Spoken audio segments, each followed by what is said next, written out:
Assalamualaikum warahmatullahi wabarakatuh. Waalaikumsalam warahmatullahi wabarakatuh, Ibu. Sudah ada Pak Aulia, Pak Ugeng sudah siap, Pak Rektor, ada Bu Heni, Bu Prof. Evi, sudah ada Pak Arif. Ya.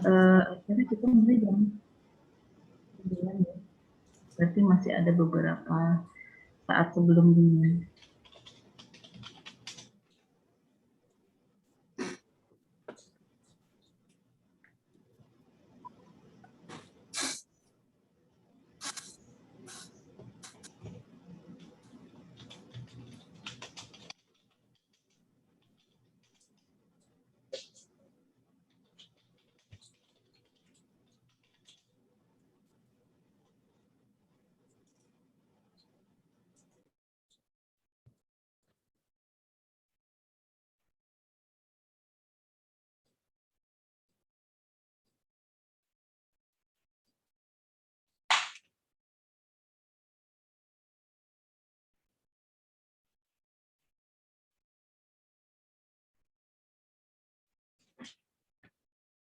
Assalamualaikum. Ini dong. Ini bagus sekali, Pak. Iya, pengen ketemu ya. Ini lipat. Gak cukup tak? Ini nggak usah.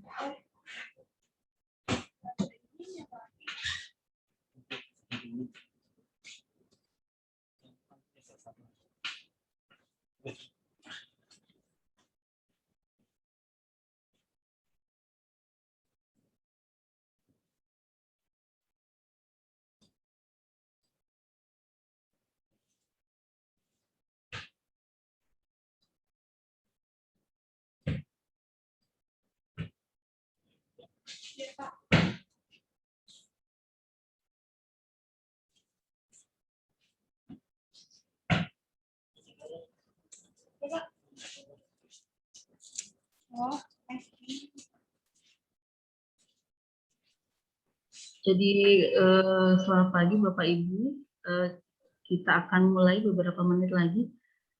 Kita akan tampilkan beberapa video dulu untuk membangkitkan semangat ya Pak ya. Silakan Mas Alfian.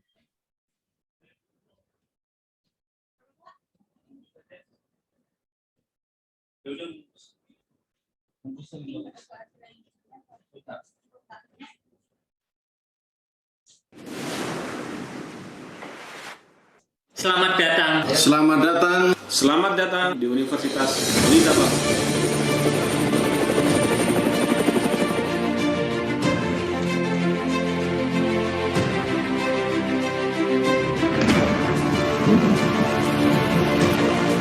Nah, sekarang kita sudah berada di Universitas Pelita Bangsa. Kita cek yuk fasilitas dan layanan di Universitas Pelita Bangsa. Ayo. Bagian tata usaha merupakan tempat pelaksanaan administrasi yang berkaitan dengan pendaftaran mahasiswa baru dan juga sebagai salah satu sarana kepada mahasiswa untuk menanyakan informasi seperti jadwal kelas, jadwal dosen, pengaturan sistem e-kampus, dan beberapa informasi perkuliahan lainnya.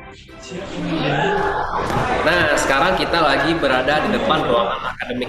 Kita cek yuk ruangan akademik. Bagian akademik mempunyai fungsi untuk melaksanakan segala kegiatan administrasi akademik dan juga melakukan penyiapan pengumpulan bahan untuk pengolahan data mutu akademik mahasiswa. Nah, kalau ini adalah ruangan administrasi keuangan.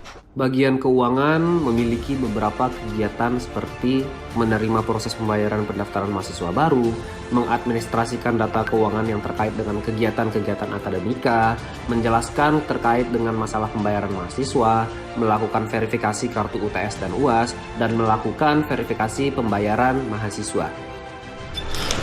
Nah, sekarang kita lanjut ke perpustakaan. Ayo. Nah, sekarang kita sudah berada di perpustakaan. Kita lihat ke dalam. Nah, sekarang kita sudah berada di dalam perpustakaan Universitas Pelita Bangsa. Kita lihat yuk.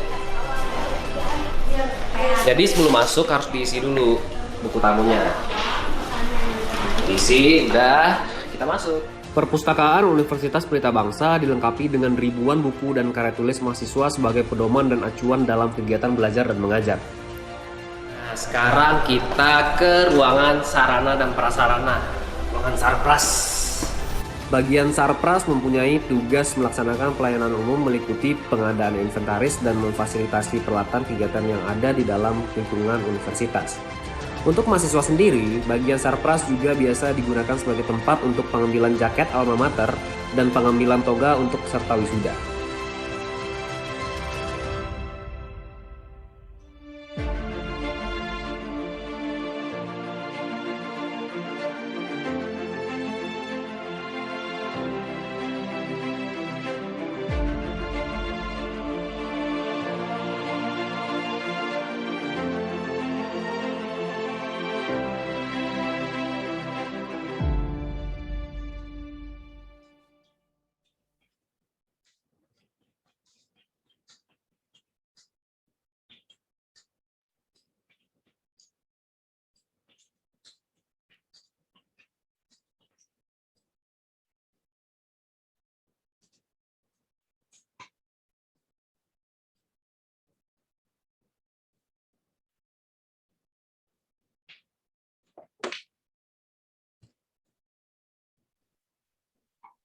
Assalamualaikum warahmatullahi wabarakatuh. Good morning, everyone. I hope you can hear me well.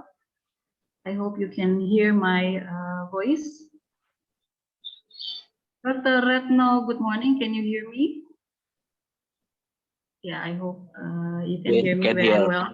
Yes, Alhamdulillah. I can hear you. Thank you. Yeah, strong copy. I'm going to start. Good morning, everyone. I'm going to read what we have here as the rules. All the attendees should have their mic muted, and if you have the background like mine, I think you should put the background, set the background like mine, so you can have this nice blue and white and good view, just like my background. And we will give a certificate to those who are attending, and the Google form that you need to fill out to get the certificate will be available after the speeches in the Zoom chat. I think that's all. So, ladies and gentlemen, Assalamualaikum warahmatullahi wabarakatuh. Waalaikumsalam warahmatullahi wabarakatuh. I'm very honored to be here as the Master of Ceremony and also a moderator for this very prestigious guest lecture event. This is a joint event between Universitas Pelita Bangsa and I4 or I4. That stands for Ikatan Ilmuwan Indonesia Internasional. Today, Tuesday, June 15, 2021.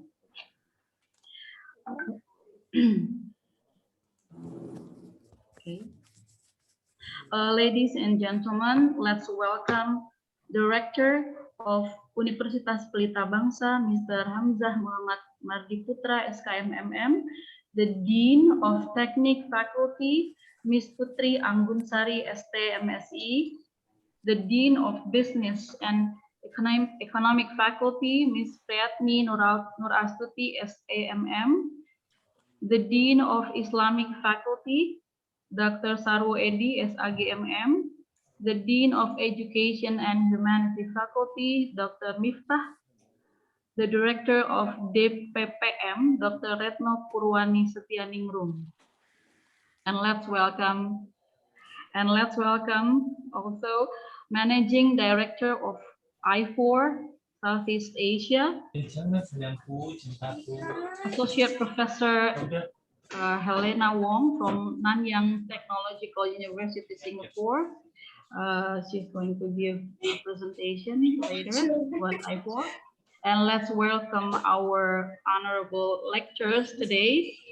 I'm very delighted to meet all of them. Professor Dr. Ing Yulvian Aminanda DAC Eng, our keynote speaker, and Senior Assistant Professor Dr. Evi Nurvidya Arifin. And my colleague, Mr. Ugeng Budi Raharjo, SPMM, so we call him Pak Ugeng. And welcome to all our respected participants, my students. Some of my students are here, I think, in today's lecture program. Fellow colleagues and students, on behalf of Universitas Pelita Bangsa, together with I4, I am Listian Indriani Ahmad. I am the head Department of Sharia Economic in Islamic Faculty. We are pleased to welcome all of you to our very first guest lecture in Technology, Computer Science, and Management, Universitas Pelita Bangsa, I4, Tuesday, June 15, 2021. Ladies and gentlemen, without further ado, Universitas Pelita Bangsa's Rector Dr. Mr. Hamzah Muhammad Mardif Putra, SKMMM, will deliver his opening speech to guide us along this lecture. For Mr. Hamzah, the screen is yours. Okay, thank you, Miss Listian. Good morning, ladies and gentlemen. Bismillahirrahmanirrahim. Assalamualaikum warahmatullahi wabarakatuh.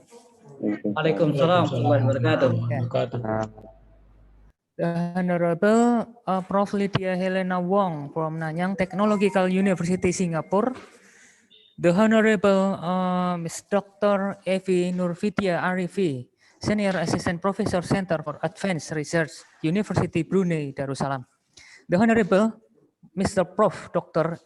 Yulvian Aminanda, Mechanical Engineering University Technology Brunei. The Honorable Ms. Listian Indriani Ahmad, lecturer at Pelita Bangsa University. The Honorable Mr. Sugeng Budi Raharjo, the lecturer at Pelita Bangsa University. And thank you for all the guests of this lecture event. Yeah, as we know, since last year, the COVID-19 case is increased not only in Indonesia, but in some country, in Europe, in ASEAN, of course. Yes. Impact of that, the learning is adapt to the technology.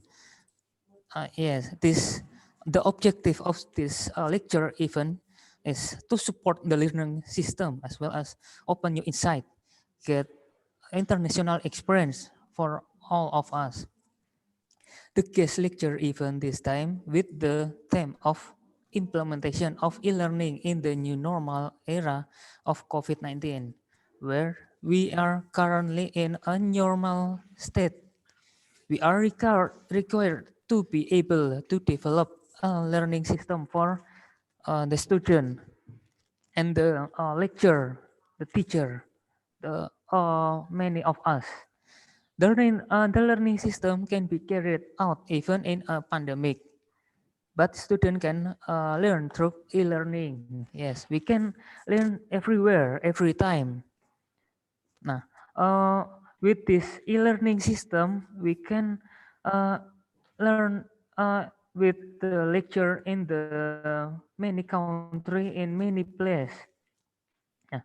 Thank you to the International Association of Indonesian Scientists for entrusting this event in collaboration with Pelita Bangsa University. This event also support the vision of Pelita Bangsa University, which is to become an international class entrepreneur university in 2045. With the presence of diaspora scientists, it is hoped that we can develop an international perspective. I hope this event will be useful for all of us. Thank you. Yes. Assalamualaikum warahmatullahi wabarakatuh. Thank you to all of us. Waalaikumsalam warahmatullahi Waalaikumsalam warahmatullahi wabarakatuh. Thank you so much, Mr. Hamza, for his guidance at the opening speech. Now allow us to invite the Director of DPPM, Dr. Retno Purwanistianingrum, to deliver her opening speech. Dr. Retno, the screen is yours.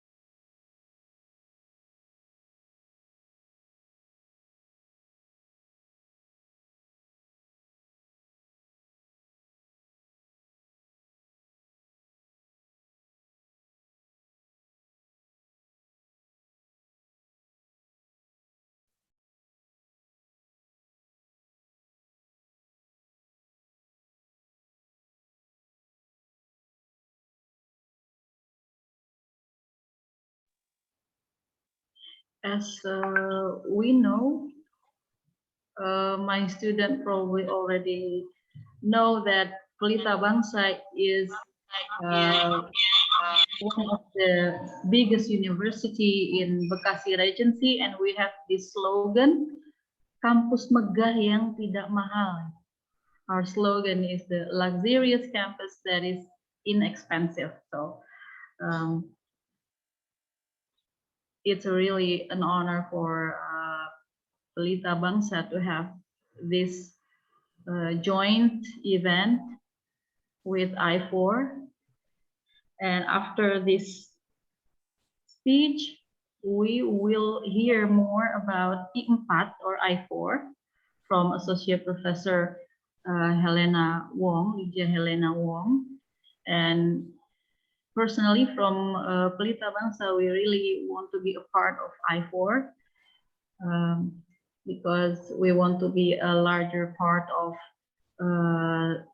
scientists that do researches, you know, because I've read from all the CVs from all lecturers that today is going to deliver their lecture have extended research in technology, in management, and even our keynote speaker, Professor Yulfian, has his degree on aircraft and research in aircraft industry. I think we will know about these things later on. So, okay, we will hear the speech from Dr. Retno.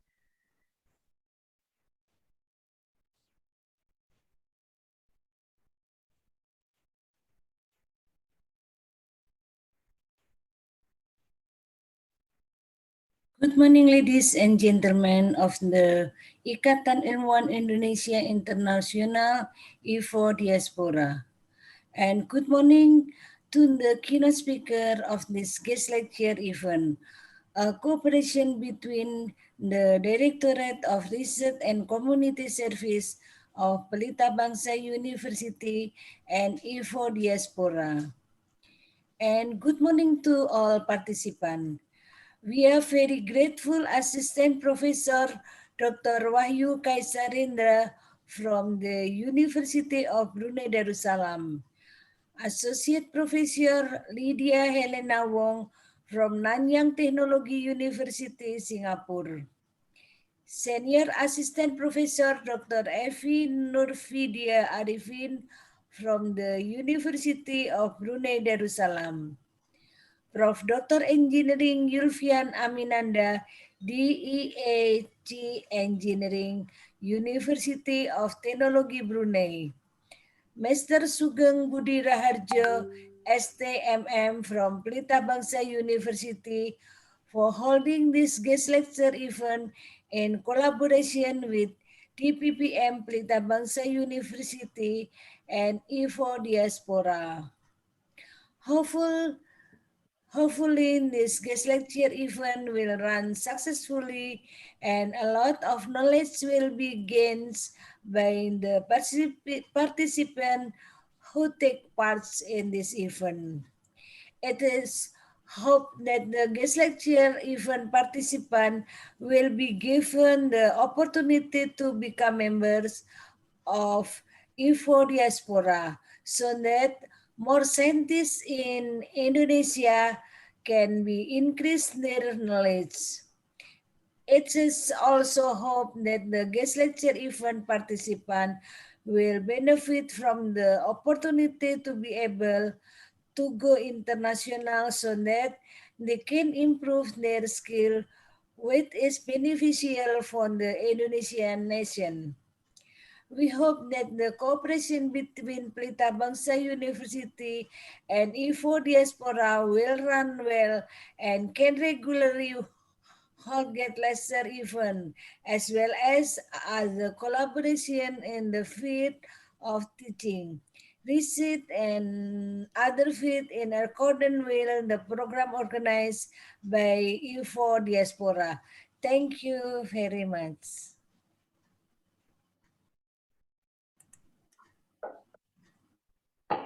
Well, thank you, Dr. Retno, Ms. Retno, for your speech. Ladies and gentlemen, dear attendees, dear students, the time has come for us to start our program. If any of the attendees want to ask questions, we invite you to raise your hand in Zoom or type questions in our available Zoom chat. Questions will be answered in the Q&A session right after each lecture ends. So we will now listen to a presentation about I4, which will be given by Associate Professor Lydia Helena Wong. A few words about Associate Professor Lydia Wong, maybe Mr. Alfian can show me.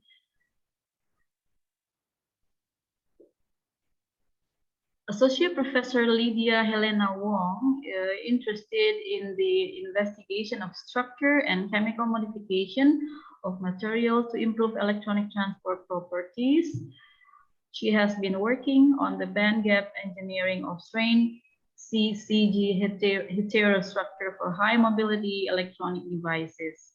Her current research activities include the synthesis and characterization of semiconductor nanostructure fabrication of photovoltaic devices and electronic characterization of photovoltaic and nano-electronic devices.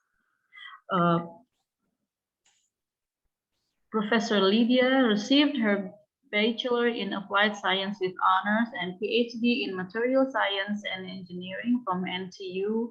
She won the third prize of the Young Persons Lecture Competition in London in 2004 for her talk in strain relaxation of CG heteroepitaxy. After completing her PhD, she worked as a senior engineer at the Technology Development Department of Chartered Semiconductor Manufacturing, now Global Foundries, in the area of advanced gate oxide technology. She was also a visiting scientist at Stanford University developing organic photovoltaic materials at the Department of Chemical Engineering. She is currently an assistant professor at the School of Material Science and Engineering, NTU. And Associate Professor Lydia Wong is also the Managing Director of I4 Southeast Asia.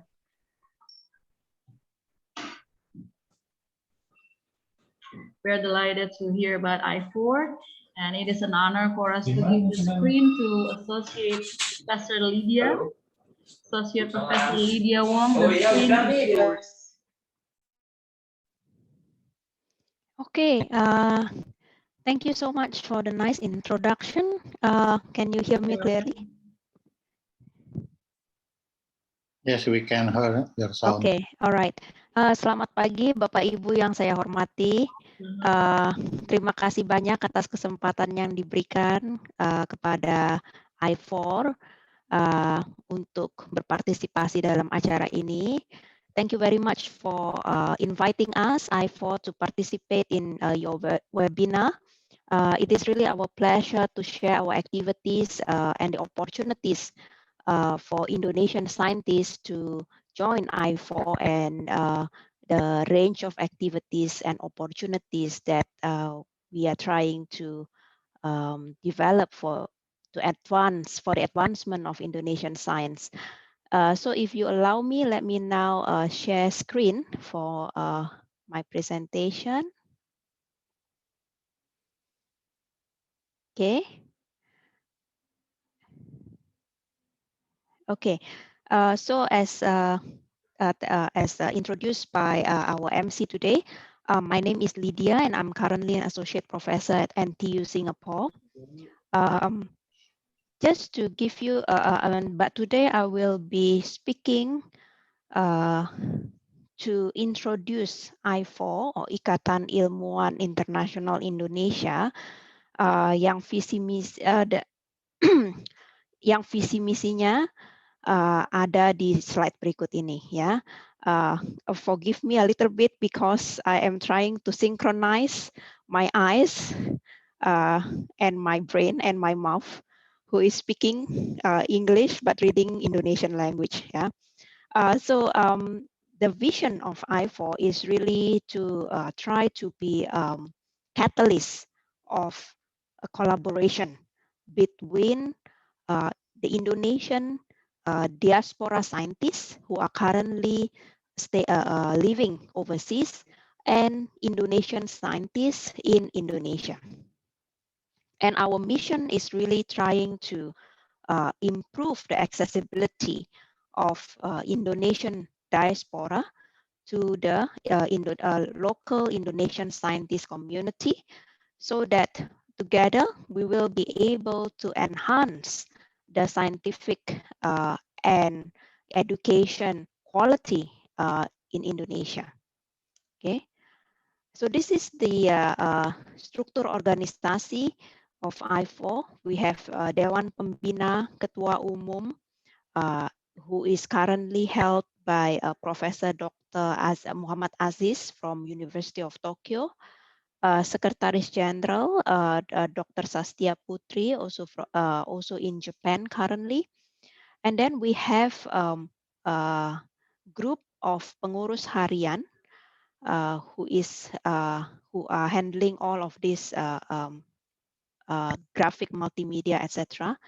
And we also have a managing director who are managing the scientists based on the location. For example, we have those in Amerika Serikat dan Kanada, Asia Timur, Asia Tenggara, Eropa, Australia, Timur Tengah dan Afrika, Inggris, dan juga Indonesia.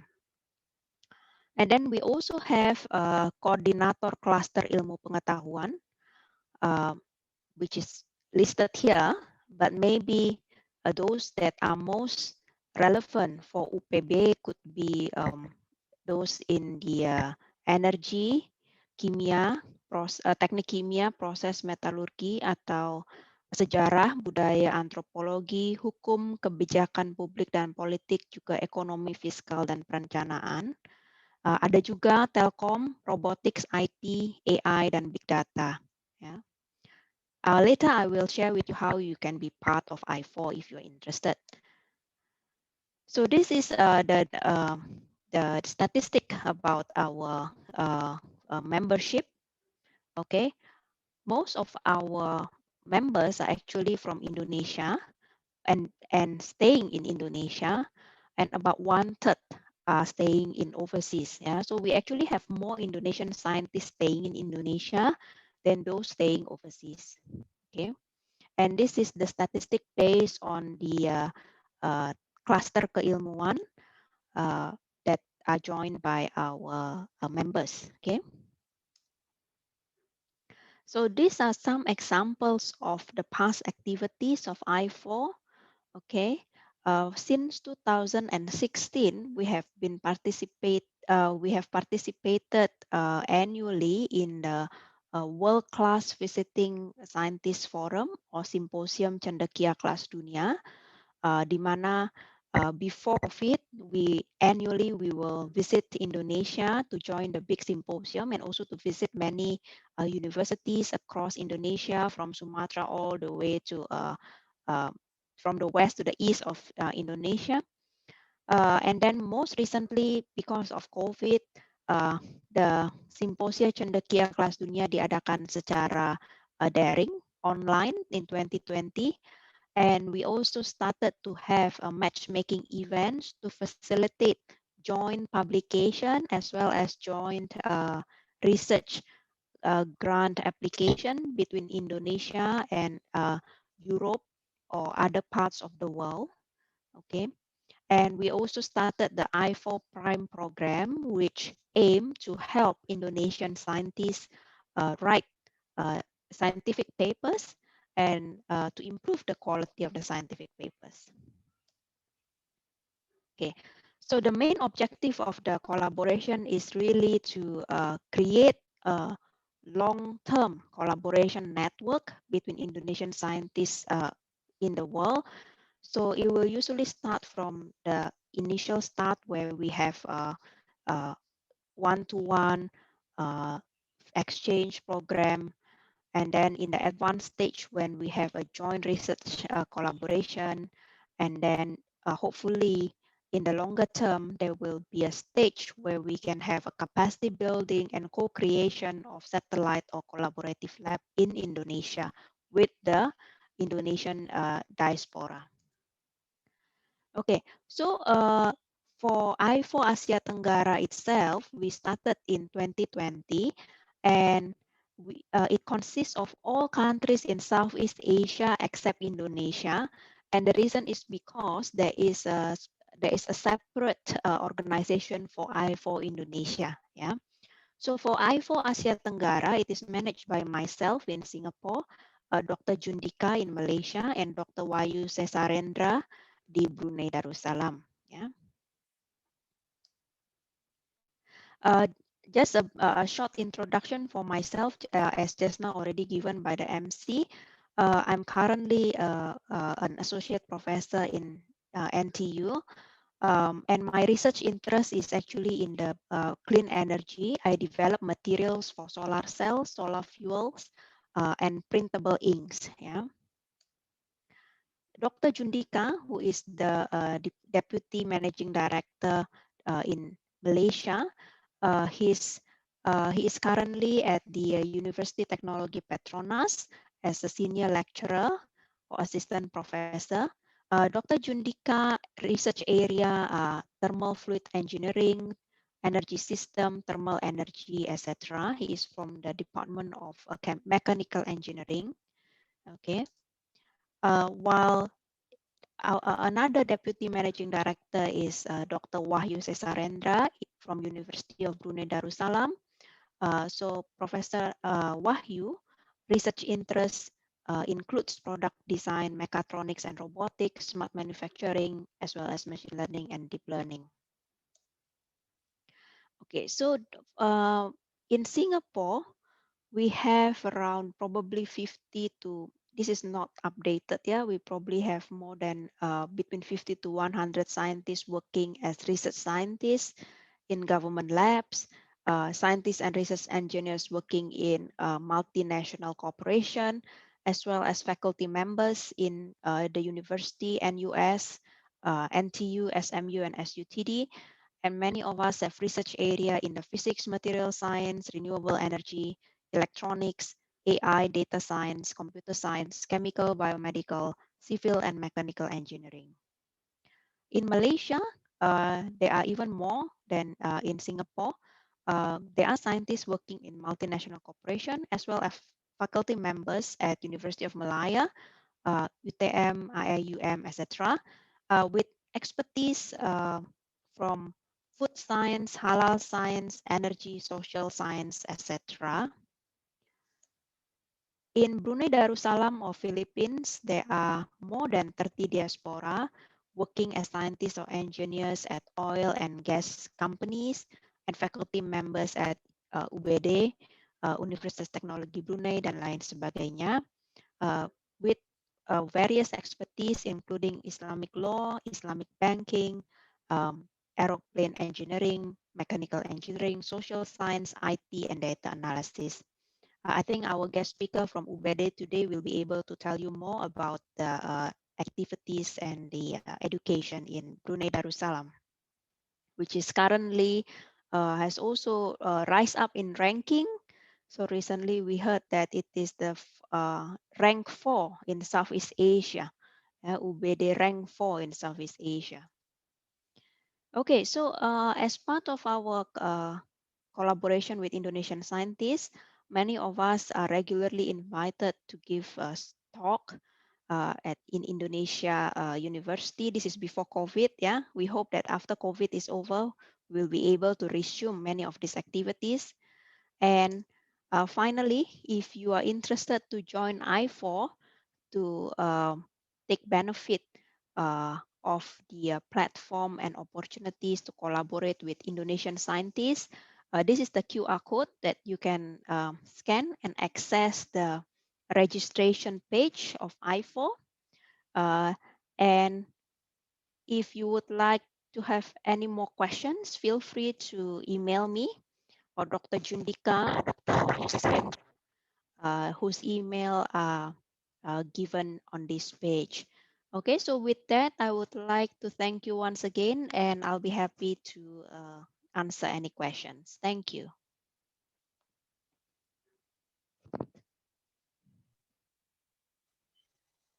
Thank you very much, Associate Professor Lydia. We are waiting for questions. Hopefully with this collaboration, it really can boost Indonesia's rank in scientific paper publication. Because as a researcher, it is like a challenge to be able to work with Indonesian diaspora, which has much more better knowledge, better experience, sometimes also better understandings because they know English more, and maybe hopefully with this cooperation it can increase our Indonesia rank internationally. Okay, maybe the attendees would like to ask you a question personally, Associate Professor Lydia. So no questions for you right now. I check in the chat Zoom. Professor Lydia already give the QR. Oh, I have one question. Okay, from Mr. Doni here. Okay, I want to. Doni? Yes. Thank you. Oh, this is my colleague. Yeah. Hello, Prof. Lydia Wong. I'm interested about the NTU University, yes, in Singapore. I want to question about the technology at NTU. How about the implementation about the technology in NTU for the internet technology?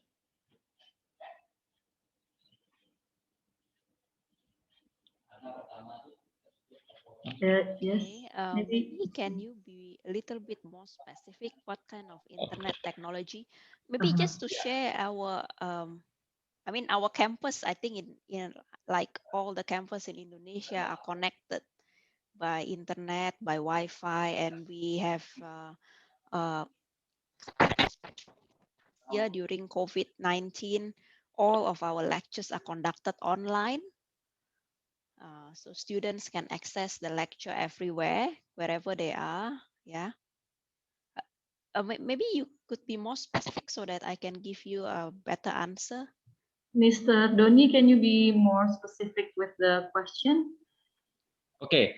About connection internet for the mahasiswa, yeah, for the mahasiswa. How about the NTU to implementation about the connection internet for the student?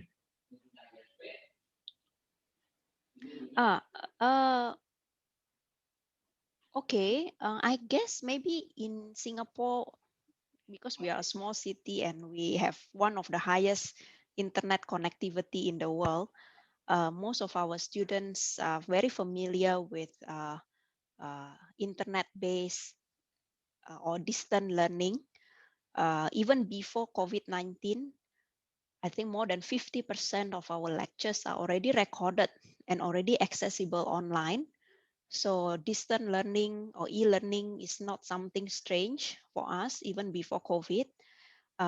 We adopt a lot of what we call as inverse classroom, which means that we provide lectures and the recording of the lectures before the actual lecture. And students have to listen to the lecture before we actually meet face-to-face. And during our face-to-face meeting, we did not actually cover the material in the lecture, but what I normally use is I will give them case studies and we will discuss. And they will be challenged to answer the questions or discuss among their groups to provide solution. So this has been some of our approach, even before COVID, but now we found it even more useful during COVID. Yeah, but of course there is a lot of challenges also when you want to implement group discussion during e-learning. Yeah, I don't know. I hope I'm answering your question. Yes, I think this matter will be a part of Professor Yulfian's speech. I think maybe he can elaborate more on this. Mr. Doni, if you have more questions, maybe we can maybe you can give us the questions and we will give it to Professor Lydia so she can proceed with the answers. Thank you very much, Associate Professor Lydia Wong, for your presentation on I4.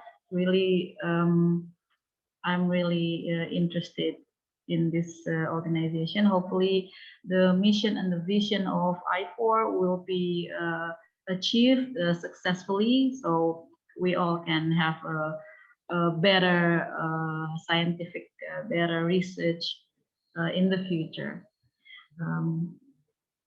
We will proceed to our first lecture by Professor Dr. Engineering Yulfian Aminanda, DEAC Engineering. Professor Yulfian was born in Bandung on January 8, 1967 and currently lives in Brunei Darussalam. Professor Yulfian earned his bachelor degree and master degree in mechanical engineering from Université Paul Sabatier, Toulouse, France. He got his engineering diploma in mechanical structural engineering from École Nationale Supérieure des Techniques Avancées, ENSTA, Paris, France. He received his doctoral degree in aircraft structure from École Nationale Supérieure de l'Aéronautique et de l'Espace, Toulouse, France. Professor Yulfian has been the Vice Dean for Research in Faculty of Engineering at Brunei Technology University and a member of the Brunei Technology University Senate since 2019. Professor Yulfian was in the aircraft industry for years and has since spent more than 16 years in academia doing research and education. He is also a member of the Institution of Mechanical Engineers and Chartered Engineer with Engineering Council UK, a member of AIAA, American Institute of Aeronautics and Astronautics USA, a member of AMAC, l'Association pour les Matériaux Composites France. Alhamdulillah, I can do it right. Professor Yulfian's lecture is entitled Adaptation of E-Learning in Higher Education Learning Process. Professor Yulfian, the screen is yours. Thank you very much, everybody. Assalamualaikum warahmatullahi wabarakatuh. Waalaikumsalam. Thank you, Mrs. Chairman. So you have the what do you call it, the Cangkok in Indonesia in French. I think it's very nice. And thank you very much for the rector of Pelita Bangsa, directors, and also deans. It's an honor to me to be presenting here, to be invited for your what do you call it, kuliah umum. Okay, so as you see, my background is, I think I need to change the background.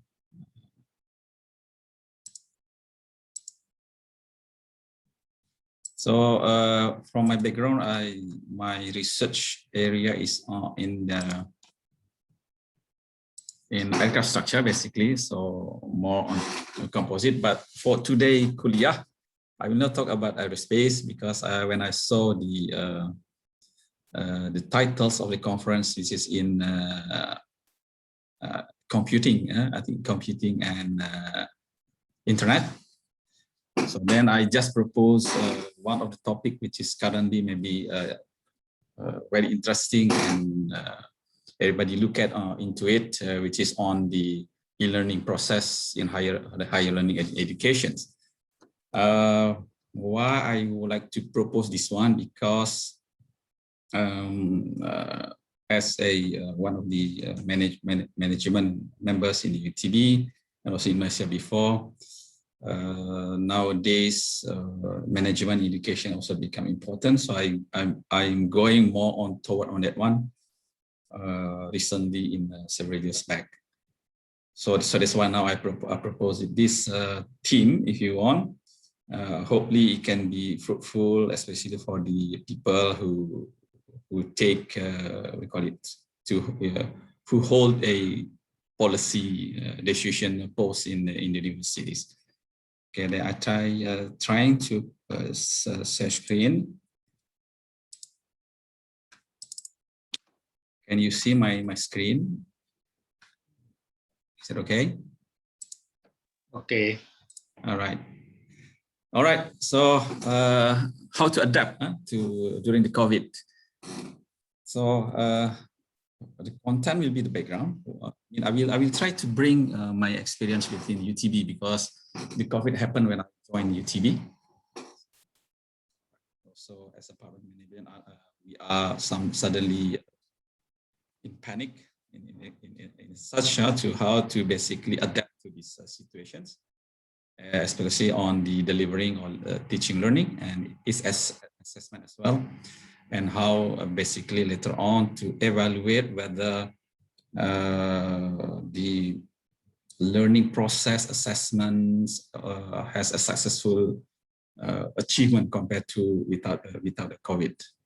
Okay, and then I just put some move forward based on the experience, what is important later on to be taken into account when effectively we try to go to online teaching learning, and some conclusions. So I propose this one as well because I know that in Malaysia the lockdown, full lockdown has been extended. So since only one semester already, the second semester will be online. I think Indonesia as well, I think, right? Indonesia nowadays still in online, no face-to-face, I believe. Yes, it's still up to date. Yes. Up to date in this one. Okay. So I think I can go fast and then I take more questions because it's basically maybe with the question answer question, maybe we can clarify more detail, and also I will learn from you how basically concerns coming from the audience. Okay, the background. So I think we heard about COVID in November 2018. So in Brunei, we are cool on that time. So we don't hear anything. So we don't have any case until I think in January or February, some local Bruneians coming from Malaysia, I think attending a certain gathering, suddenly tested positive. I think 11 of them. And then the government says, okay, now since we have it, then they put it a lockdown in April. So our semester start in January, end of December, January, beginning of January. So the government applied the locked down completely in April. So basically we are in the middle of the semesters. And then we need to think about what to do in the last half semester, okay, until May and June 2020. So first, it is a sudden government Brunei, government, they said they don't take any jeopardize. I think that they don't want to jeopardize the whole community. So they said, okay, we locked down completely, so we have to stay, I think, 2 weeks lockdown, fully locked down, and then I think extended to 1 month. And after this, release it a little bit, but in the university and school, they still close it until the end of the semester around June or July. So therefore, we need to think about that one in this university level, especially in UTB, how to do it. How to make sure that learning process are delivered very well. The assessment as well. Somehow it can be a tools to know exactly what is the level of the understanding of the students. Okay, and then doing a CQI, and also we'll see what happened basically at the end of the semesters. All right, and then as well, there's a certain deadline on the uplifting of the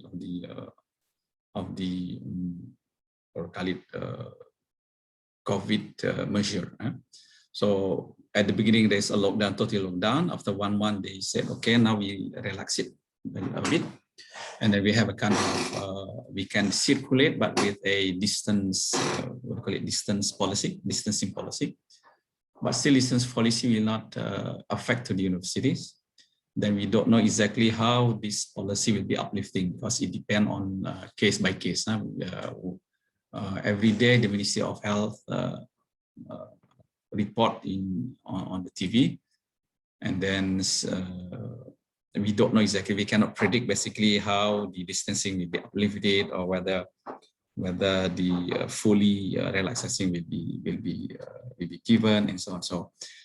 So we, as management university, we cannot take into consideration on the uncertainty.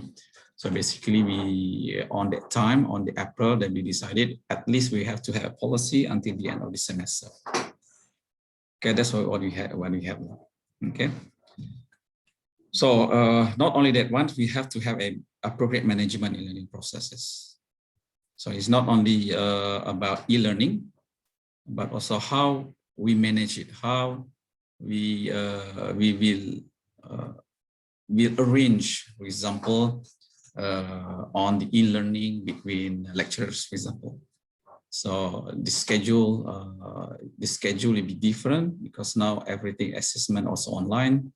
So everything should be looked into, and then I think we are working hard for 1 or 2 weeks, right, to implement all this measurement and then presenting to the students. Okay, so the lesson learned. First thing, of course, significantly reducing the presence of students and staff in campus. So basically, none. For the first 1 month, nobody can come to the campus. Okay, so only the key persons to run the university can come. Okay, and then also cancel face-to-face learning process and choose online learning infrastructure. So we have it, but I think it's not fully 100% operated on the time. And then the most important thing, we have to set up the protocol to visit the campus. So this protocol is very important, because it should be related to the higher policy. So in this case, the policy from Minister of Health, from Education first, and then Minister of Education will somehow relate it to the policy of the Ministry of Health. So whatever new policy coming from Ministry of Health on the confinement of the people during the COVID, Ministry of Education will somehow detail it in terms of educations, and then university should be detailed as well in terms of the campus activities. So the first thing, which is very, very important and also take a time and take a lot of consideration into it, is how to set up a protocol. And then secondly, what would be the infrastructure to do e-learning. So there's two things. And then customizing the curriculum. All right, so this one basically, because at the beginning, I don't need Pelita Bangsa. I think in this area, Brunei, Malaysia, and Singapore, we adopt our outcome-based education systems. It means now our curriculum from the design until the assessment will be based on outcomes. So outcomes will be assessed through a certain assessments. And one of them, the most important thing, is in the exam, university exam, which is you should come to the room in the university and doing a test. And there's one assessment tool to measure the outcomes. No? But this one is impossible during that time because now everybody cannot come. And then so what to do in this case? So there is a lot of discussion on it.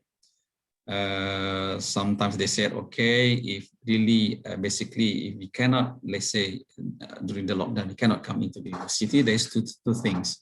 So we still keep university exam online. All right. So it means we prepare the questions and so on, and we do it online within the controlled time. It means through the infrastructure, e-learning infrastructure. So we put our questions there, we put the dates and so on, and delivered online to the student answered, stop it, and then send it the soft copy through our infrastructure as well, and so on and so forth. The second one is changing the exam to other assessment. So this one I think get more majority choice. It means now there's no exam. So exam will be divided into different assessment. It could be mini project, it could be assignments, it could be controlled time assignment, it could be home taken test, for example, for a certain time and so on. So there's a lot of discussion on it. But I think on that particular time, so the assessment not through exams take the majority, but still we have a certain lecturer want to do the exam through the online. So therefore, since now the assessments are different with the what do you call it, the module spec or the module specification that we give to the student at the beginning. So there's a kind of changing curriculum in such in terms of the assessment method. In terms of delivery as well, some of them, let's say, since we are also, when we preparing the infrastructure to put it in full practices, we take sometimes like one week or 2 weeks to set up everything. So we are kind of losing a certain weeks on the semester. Therefore, we need to change with content can be delivered or can be skipped, and what kind of the assessment on a certain content we can do or not. So all this. Sorry. Hello, I ask questions. Can I?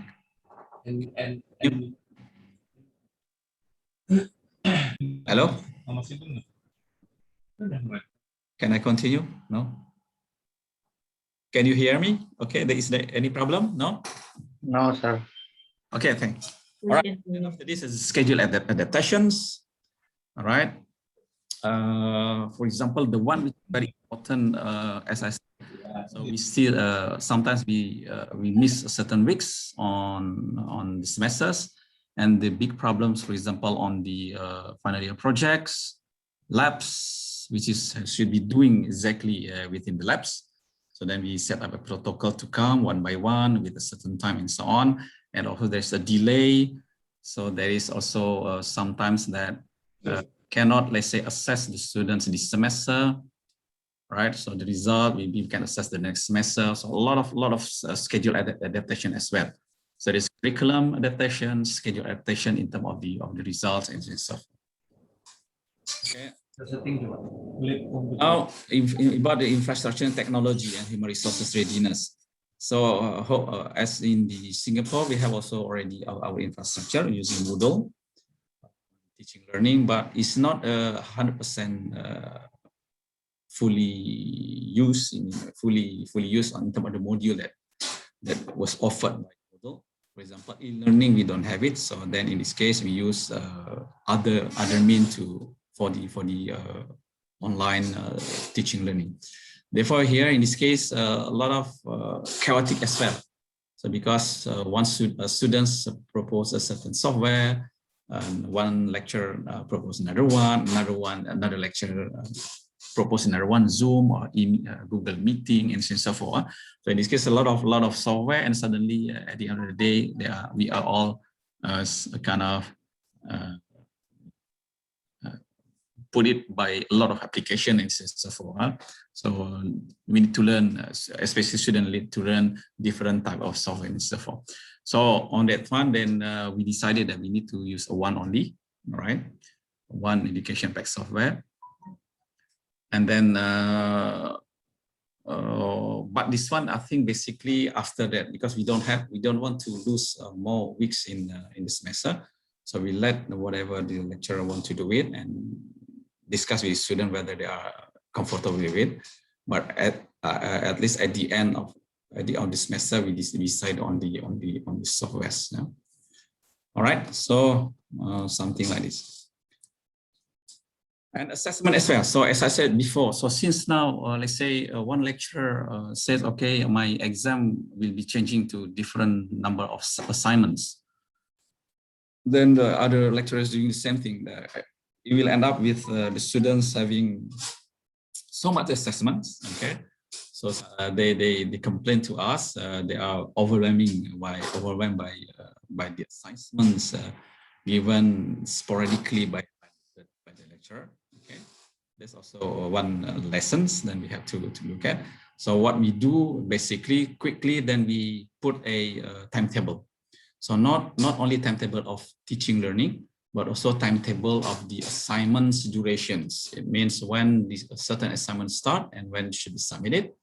And we look at overall in one program whether there is parallel assignments have been done at the same time.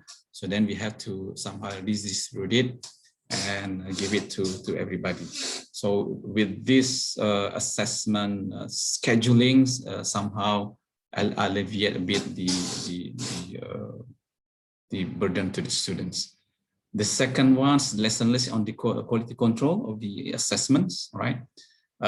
Because we are most probably the significantly, or when we talk about assessments, and how to make sure that the input from the individual exam are what do you call it, valid.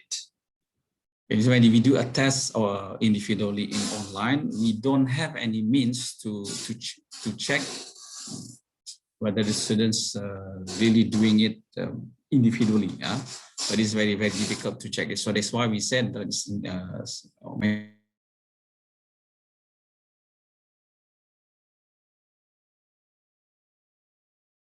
excuse me, Professor Yofian, your mic is muted. Okay. Accidentally, yes.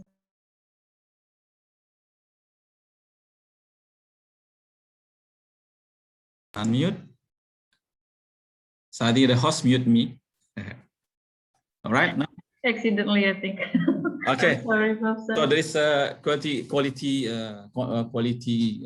control on that one, and also when we put it now, if we put it all the assignments and also home test, so there is no individual tested in such a kind of a group assignment as well. So that one as well become a concern for us. Basically, for the last point, whether the accreditation body, because we are accredited with a certain body in the government, also for the professional body, whether they accepted the assessment. At the beginning, the most stringent thing, I think, in terms of the requirements, there should be a assessment on the individual level. So that's why now in the learning, we feel that it's not impossible to assess correctly individual level of understanding. Therefore, we contact the education body on that time. And also just keep it as we want to do it, and they try to come up with certain requirement on that one as well, especially on the e-learning. Okay, how much left? Still okay. So moving forward. Now I think on last semester, I think at the end of the semester, we think that we still be in the online. Like half-half, huh? Online learning, maybe also distant learning with a specific number in the classroom, with a distant and so on. But at the end of the day, well, very quickly, Brunei very safe. There is 0 cases internally for already 1 year now. And then now we are in the relaxation, the escalation, we call it phase 5, almost free, only just checking the distancing only. So therefore now in Brunei, we go through the normal face-to-face and so forth. Therefore, but to take care, to take into advantages on the e-learning, then we put it either blending system, so learning and face-to-face or fully face-to-face. Okay. Class is fully online, and now online learning activity class will be blended mode by following distance policy. So this is what happened now, right, in Brunei. But I think in Indonesia, you still have doing all what this we've been practicing. So the most important thing, we need a proper schedule or an assessment. The students complain a lot. I think it's the same thing, the same case from Singapore. So since not everybody giving assessments, 2-3 additional assessments, so students will be overwhelmed. So we need to come up with a proper schedule, including the assessments, and give it to the student as well, so the students know exactly the whole semester in terms of the schedule. Huh? Okay, proper quality control in the assessment. All right, this one I think since we are, especially if we are doing e-learning totally, so we need to know how to assess. And I think nowadays through e-learning, assessment become going through groups assessment. So we need to think how basically from this group assessment, you take certain individual assessment mark from each members. That's I think the challenge as well. And unify unique education software use, prepare the proper training for the users. So this one very, very important. Students again complain with different numbers of applications that they have to do. And provided hardware. So this one, education software use is very important, because when we put our materials into the software, there is a question of the propriety. So it's better to have our own systems basically, so you can keep in our server all the necessary materials, assessment questions and so on, because it's our property. This is property, and then we sometimes say our property and our wealth in this case. So we need to think about the correct infrastructure.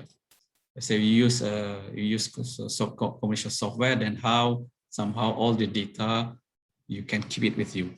That's also one of the important things when we relate to the propriety of the materials. Okay. Internet connections, there is no problem in UTB as well, but in certain area that we have a problem. But government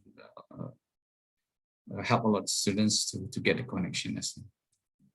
So conclusions. So it can be blended online if relaxed already the situations. But I think from Malaysia and Indonesia, you are fully in face-to-face. You need to adapt the assessment method, especially when you don't have any university exam. I mean, face-to-face exam if you want.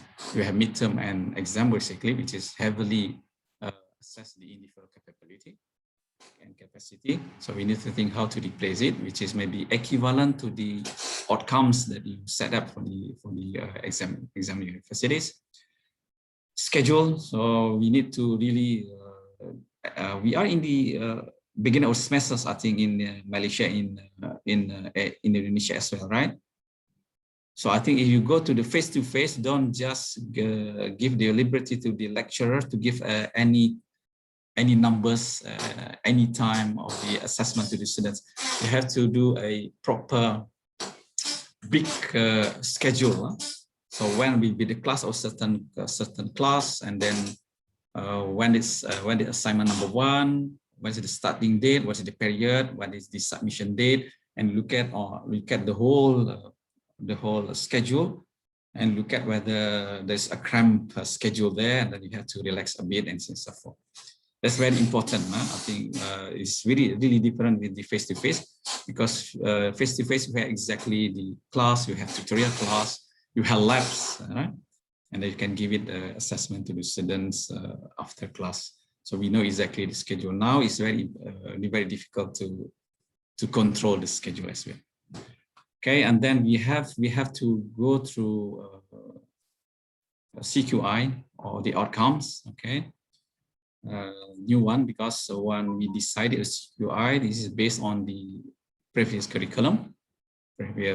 So now we change it. We need to look at how we control the quality of it. Okay, and we need to this one is very important as well. We need to discuss with the accreditation body whether they are agree with this. I mean, the trend is accreditation body just let it, because now also they cannot do anything. So we cannot just decide it on what is policy within a certain time based on UTB experience. They say, okay, you go ahead, and they have you propose us the new CQI, and then look at it whether we can adopt it. That's, I think, the standpoint from accreditation may be different with Singapore and Malaysia or Indonesia.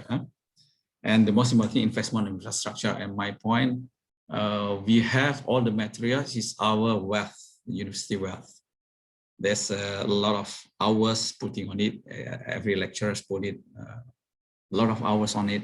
So it should be keep it as our wealth. So basically, if we can somehow has our own infrastructure, our own server to safeguard our propriety of the materials, and also the assessments, it will be nice. I think that's what we had for the moment. Okay, that's all for the moment. So that's the outline. I think it's better if we can take question and answer sessions. Maybe it's much more interesting. Thank you very much.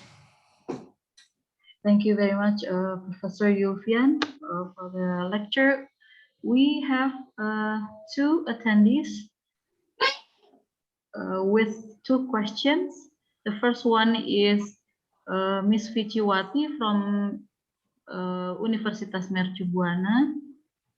The question is, what do you think about students whose doctoral programs are delayed due to COVID? Can it be done online, considering that the country is very often locked down like Malaysia? That's the first question. I cannot hear the questions. Can you repeat the questions? Okay, this is the question.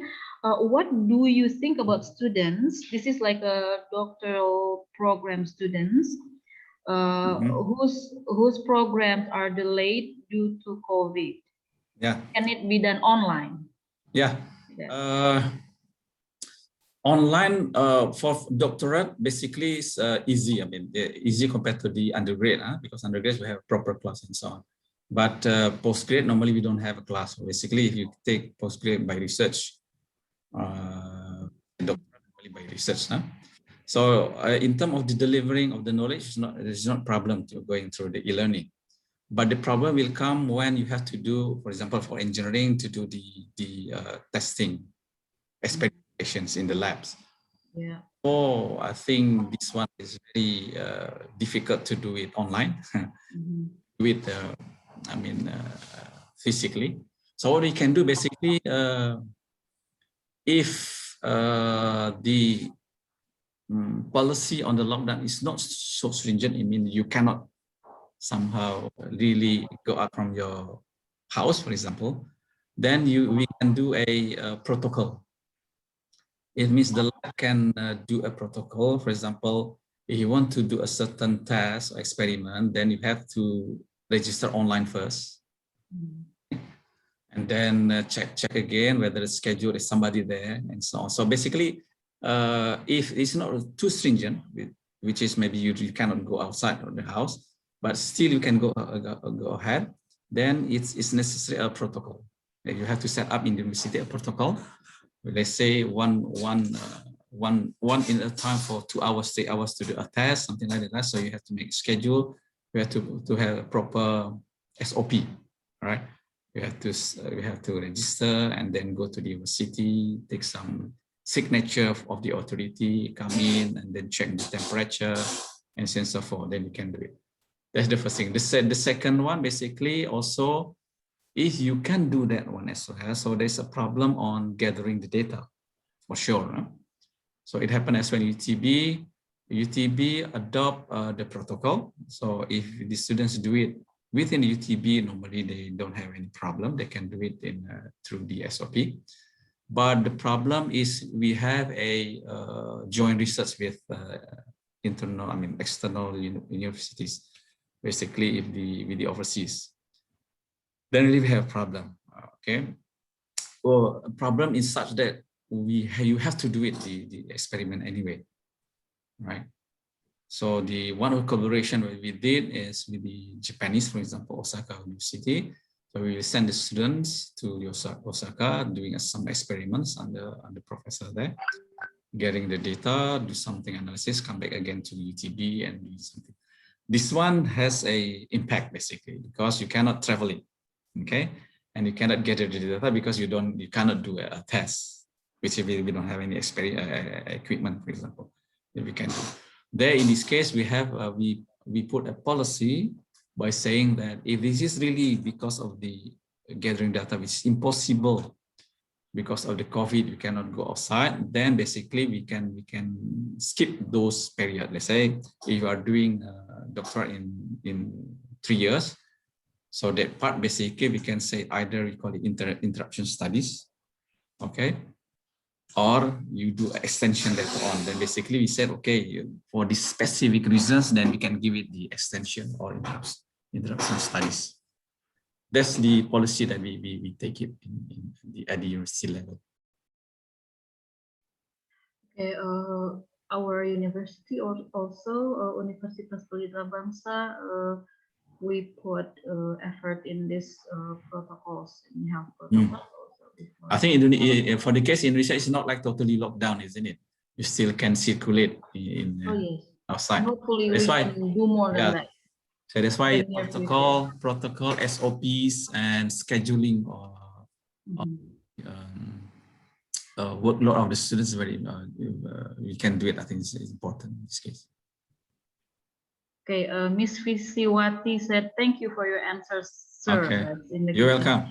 We have one question from Mr. Daspar. This is my colleague, one of my colleagues.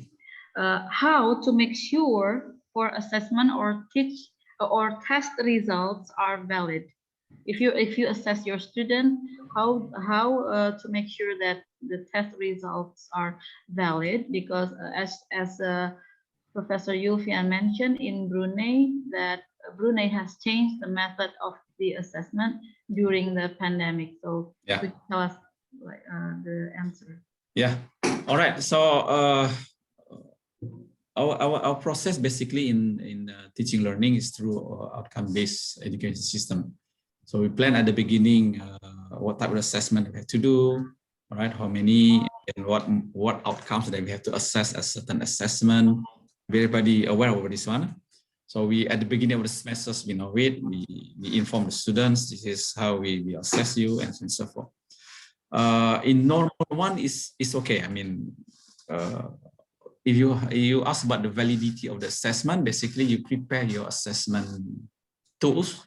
It could be questions, it could be assignment, and so on. And you have to map it to which outcome that you have to match it. And your peer later on will check, okay, I agree with the type of questions will effectively match the outcome. So In terms of the validity, already we have moderations. I mean, we check by colleagues. We agree that this is okay. The type of assessment are valid to assess a certain outcomes. All right, that's the first step. The second one on how we deliver the assessment. Then the problem comes this way, at this COVID. One, for example, there's very high percentage on the individual assessment through the test, university test, and also midterm test, which normally we can a kind of checking through face-to-face. You sit in the room, then we know that individually they do it. Now we don't have any means to do it. Okay, so that's the problem during the COVID, like in terms of the e-learning. All right, so basically when we do a assessment test before COVID, yes, we have e-learning tests individually, but it is in the centers, you know. One university have different campus in different town, and they have a center each, which is the students should come to the venue anyway, but the test is centralized through e-learning. That's different. Still, we can check whether the students do it. So that's the problem, basically. That's the concern of our policy on that time, how to make sure that the students individually do it. And we come out, they said we don't have any way. Okay. We don't have any way to check it. Okay. So therefore, some lecturer said, so I will not do any university exam. So we change it to different type of group project, mini project, and so forth. Right? And how to measure it? Then we have QI, continuous quality improvement. So we take care of one question. This question will assess Milo number 1, how many percent, and we calculate it. If they say more than 80%, then the students achieve the outline. So there's three phases. One, preparing the assessment. The second one, during the delivery. So how to check it. And the third one, based on the results of the test, assignment, and so on, then we can calculate the achievement of the outcomes. So I think if you want to, I can give the whole workshop on it. It will be very, very interesting. Yeah. I hope this answer you. Yeah. Thank you so much, Professor. That's what Mr. Daspar said just now in the chat. We have one more question, Professor. Okay. What the result for the studying during pandemic, whoever doing in the online system can be same as before pandemic? Okay, good questions. Okay. For that question, basically. All right, so we did it in one semester, this last semester. So we have previous semester with the COVID, and then we just finishing another semester without COVID. So we can see that there is a different trend of the outcome achievement. All right, during the COVID, suddenly the achievement like a jump. I think good like 1 or 2 level of achievement, right, compared to the normal one. So then we said, basically we decided on that one. Okay, in terms of the overall cohort, this cohort, for example, in terms of later on after 4 years, when we try to measure the program outcome level upon their graduation, this semester will not be accounted. Because you see there's a jump achievement of the outcomes. So that's why, okay, maybe because we are not doing, in terms of the assessment tools, we are not doing what it should be, right? And therefore, we say that 1 or 2 level jump of the outcome achievement. So if you ask me what happened, basically, students suddenly has a very good achievement on that particular semester, so 1 or 2 level on the top. Yeah.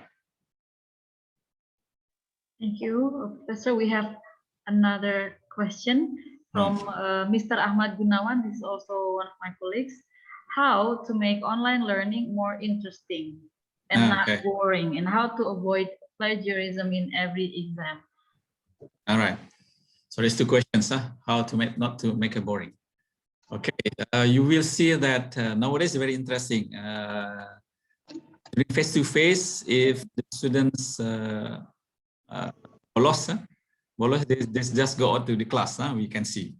Now during e-learning, the students somehow might be bolos if they cross the video and the audio. That's just for joking. Okay, so online basically, yes, if this is one way, then it will be very boring. Let's say, for example, the way we do it is on the chaotic periodic on that one. So some lecturer given just upload the PowerPoint. Okay, and now they open PowerPoint 101 and then speaking on the one. So of course, there's one way lecturing. Yeah. The second one, they are doing video as well. So in the PowerPoint, you can put some choice and then you give it a video, isn't it? The same thing. So it's one way. Yeah. So you like looking on the movie and so forth. So I think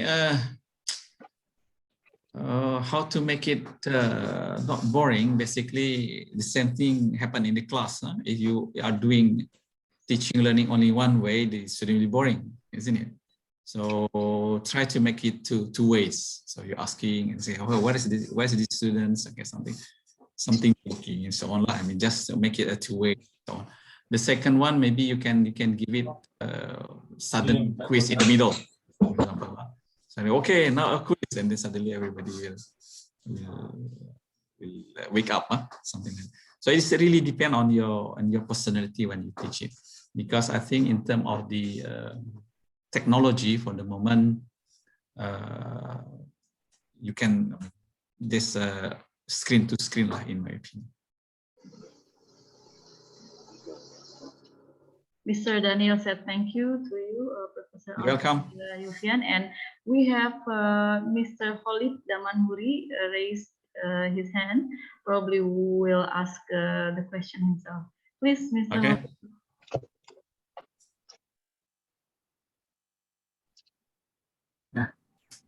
Yeah, good morning.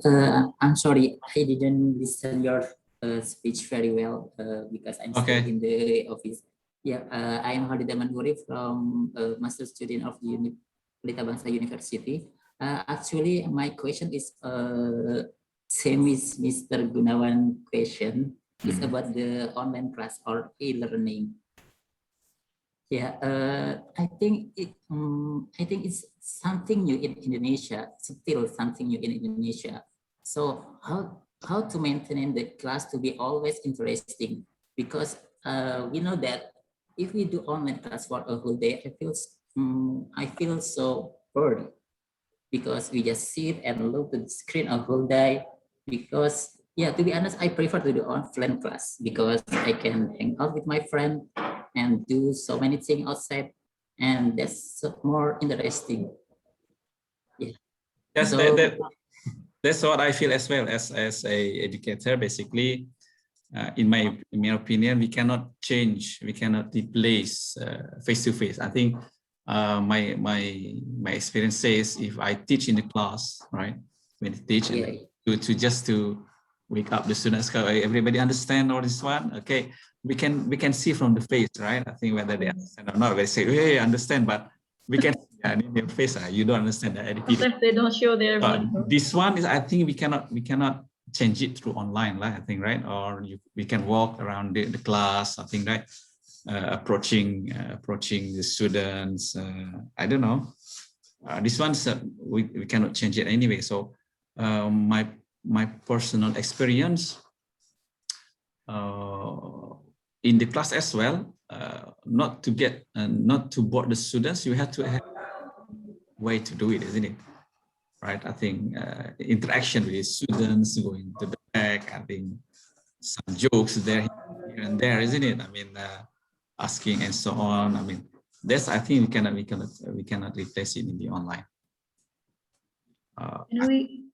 I don't know whether later on with intelligent artificial somehow, I don't know, become 3D, whatever, and then we can do it. For the moment, I can feel, even though like this, you are there, I'm here, so I can see your face, but I cannot feel it whether you satisfy my answer, for example, right? For the moment, just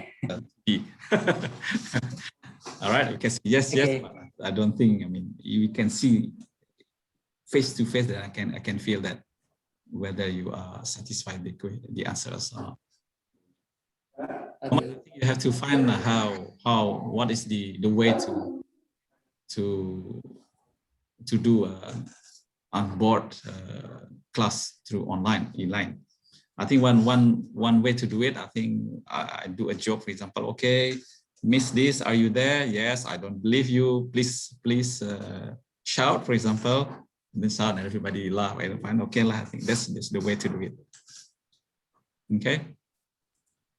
Okay, thank you, Sharin.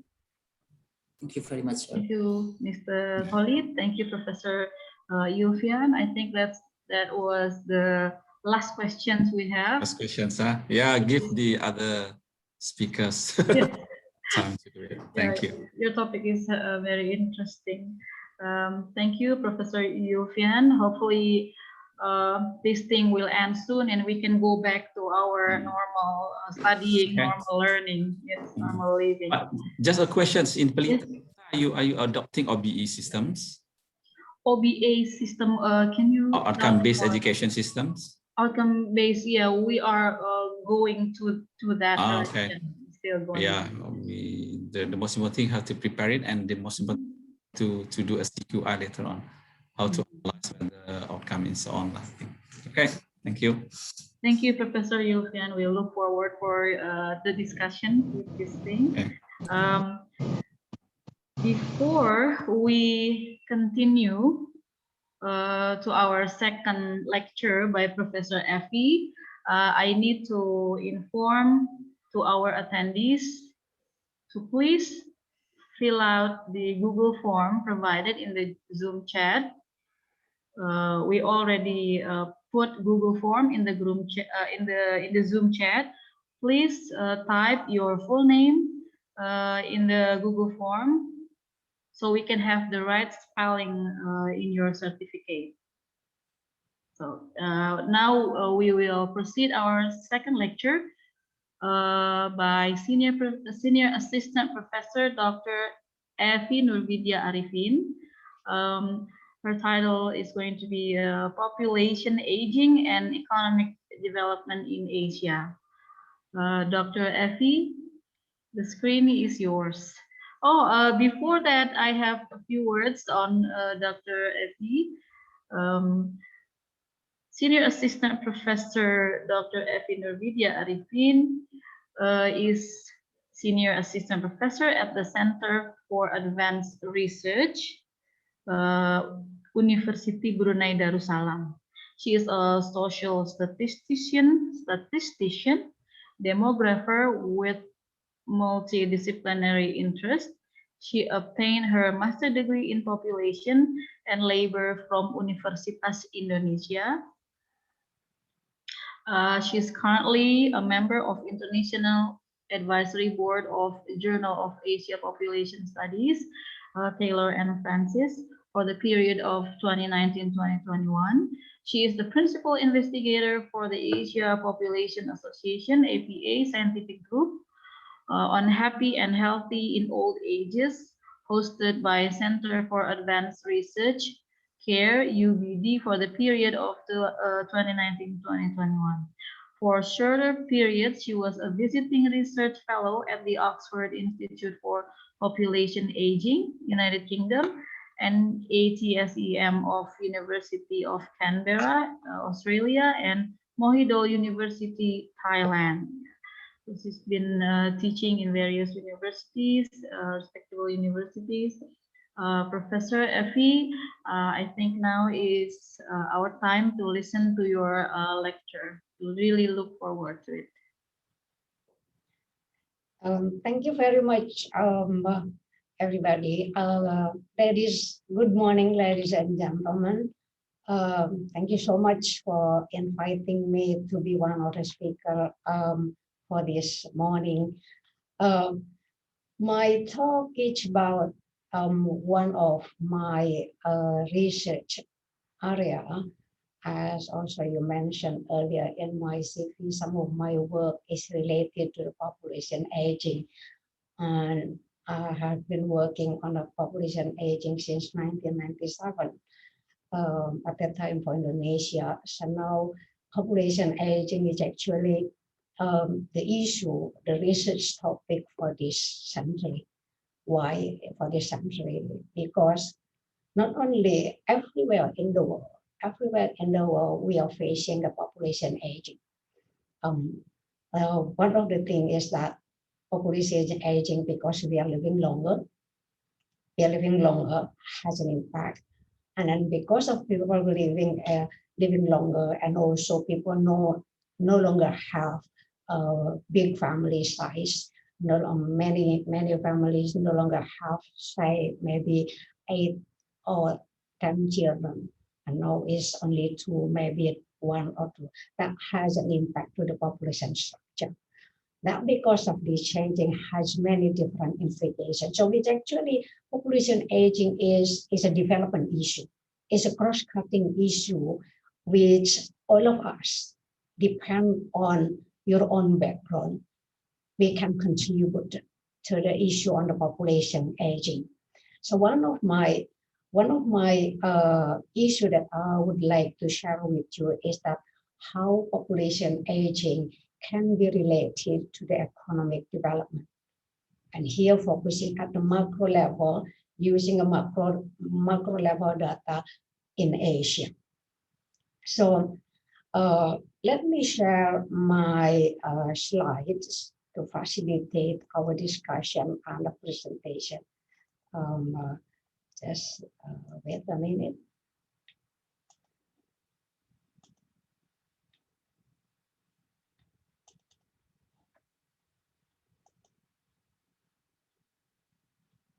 So okay, here is this my outline. Pardon me, before I continue, may I know how much time do I have? I'm afraid that I took long time if I don't know how long that I have. Excuse me. Can you hear me? Yes. Okay. I can hear you. I can hear you, madam. Yeah. Yeah. May I know how much time do I have for my presentation? Your time is 30 minutes, right, Mr. Alvin? 30 minutes. Okay. Okay, let me just begin with this only some of the outline that for this morning.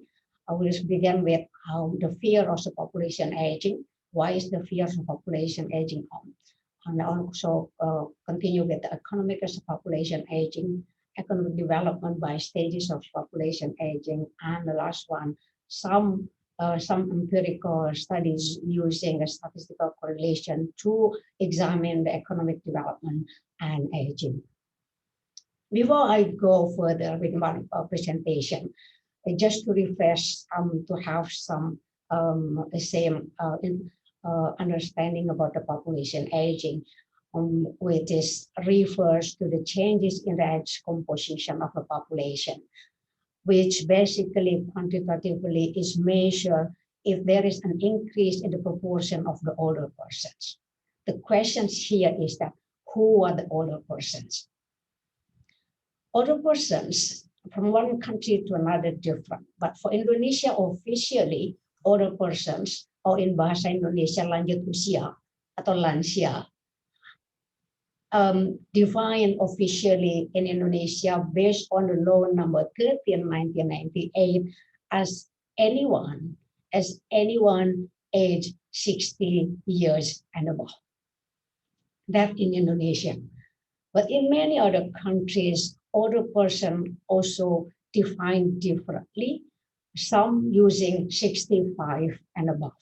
So anyone reaching 65 and above, that they are defined as the older person or lansia in Indonesia. The concern that the presence of lansia is important.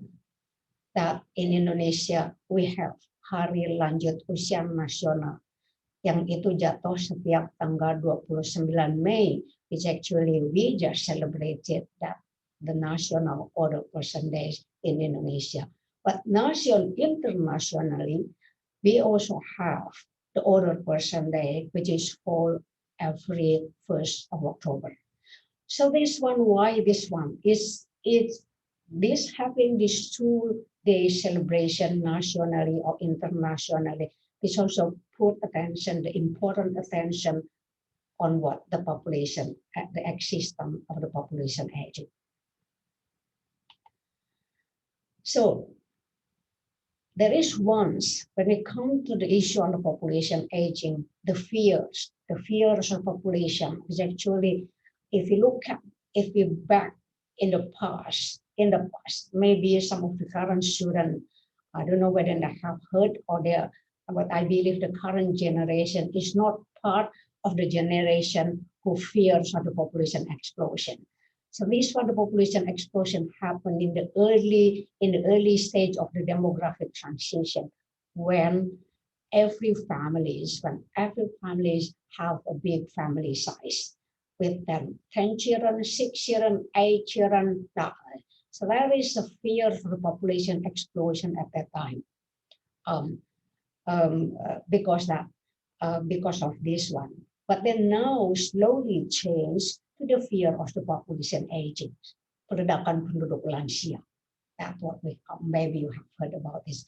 This one, which actually the fears of whether the fears of population explosion or shifting to the fear of population aging, which actually this issue is concerned with the rising dependency ratio, which is that the ratio between the unproductive population to the productive population. And I put quote unquote the unproductive and the productive population, because that definition is debatable. So, but let's see what is this concept of the dependency ratio, which actually is very simple quantitatively. If you look at from this screen, that the dependency ratio, which actually the ratio between the population below 15 years old plus the population 65 and above, divided the population between 15 and 64. Using this concept means that a higher dependency ratio is believed to represent a higher burden for the economy. Why a higher burden for the economy? Because one productive person must support a larger number of unproductive persons and vice versa. So a shift here is observed of the high dependency ratio in the past. In the past, the high dependency ratio is referred to the young dependency ratio.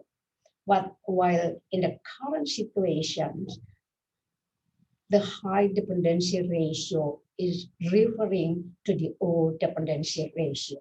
If you look at, come back to that equation, because the unproductive, there are two groups. One is the young one below 15 and the other one above 65. So why this assumption? Because within this concept that the young people are their consumer. They consume, but they're not yet producing. So they're consuming, but not yet producing, then thus they are unproductive. Because they are unproductive, that can be harmful to the economic growth. High young dependency ratio, it happened because of the high fertility. Is fear to result in a much higher spending on unproductive expenditure activities.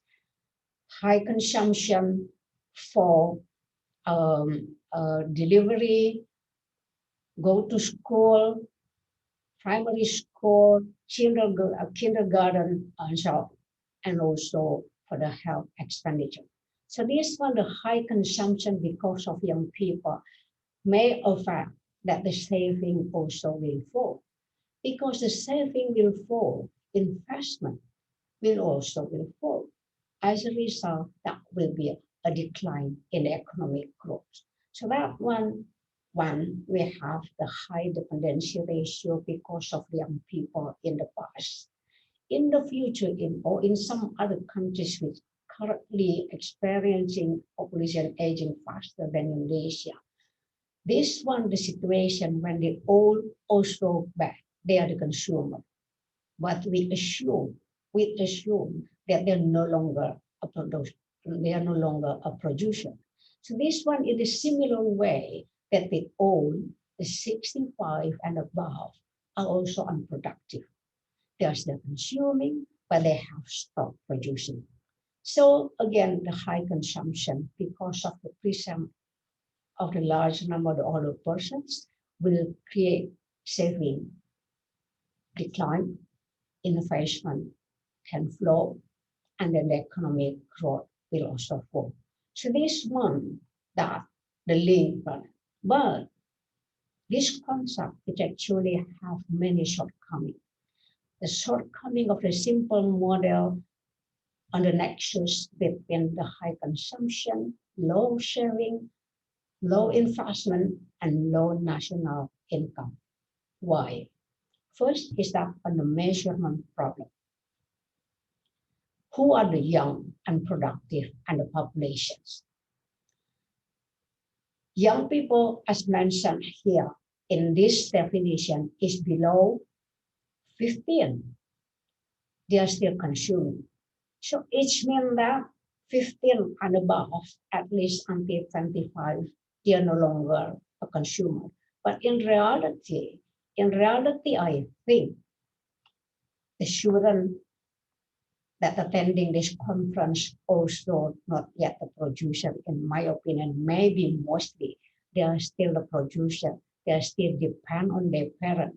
They are still unproductive because their parents still support the consumption for education, for health, for anything else.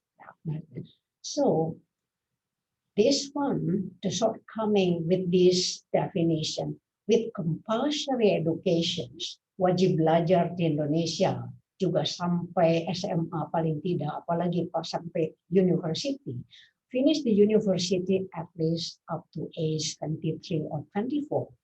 So they are still not a producer, they are still consuming. So this one of the shortcoming of this definition, with assuming that the young unproductive people is only those below 15 years old.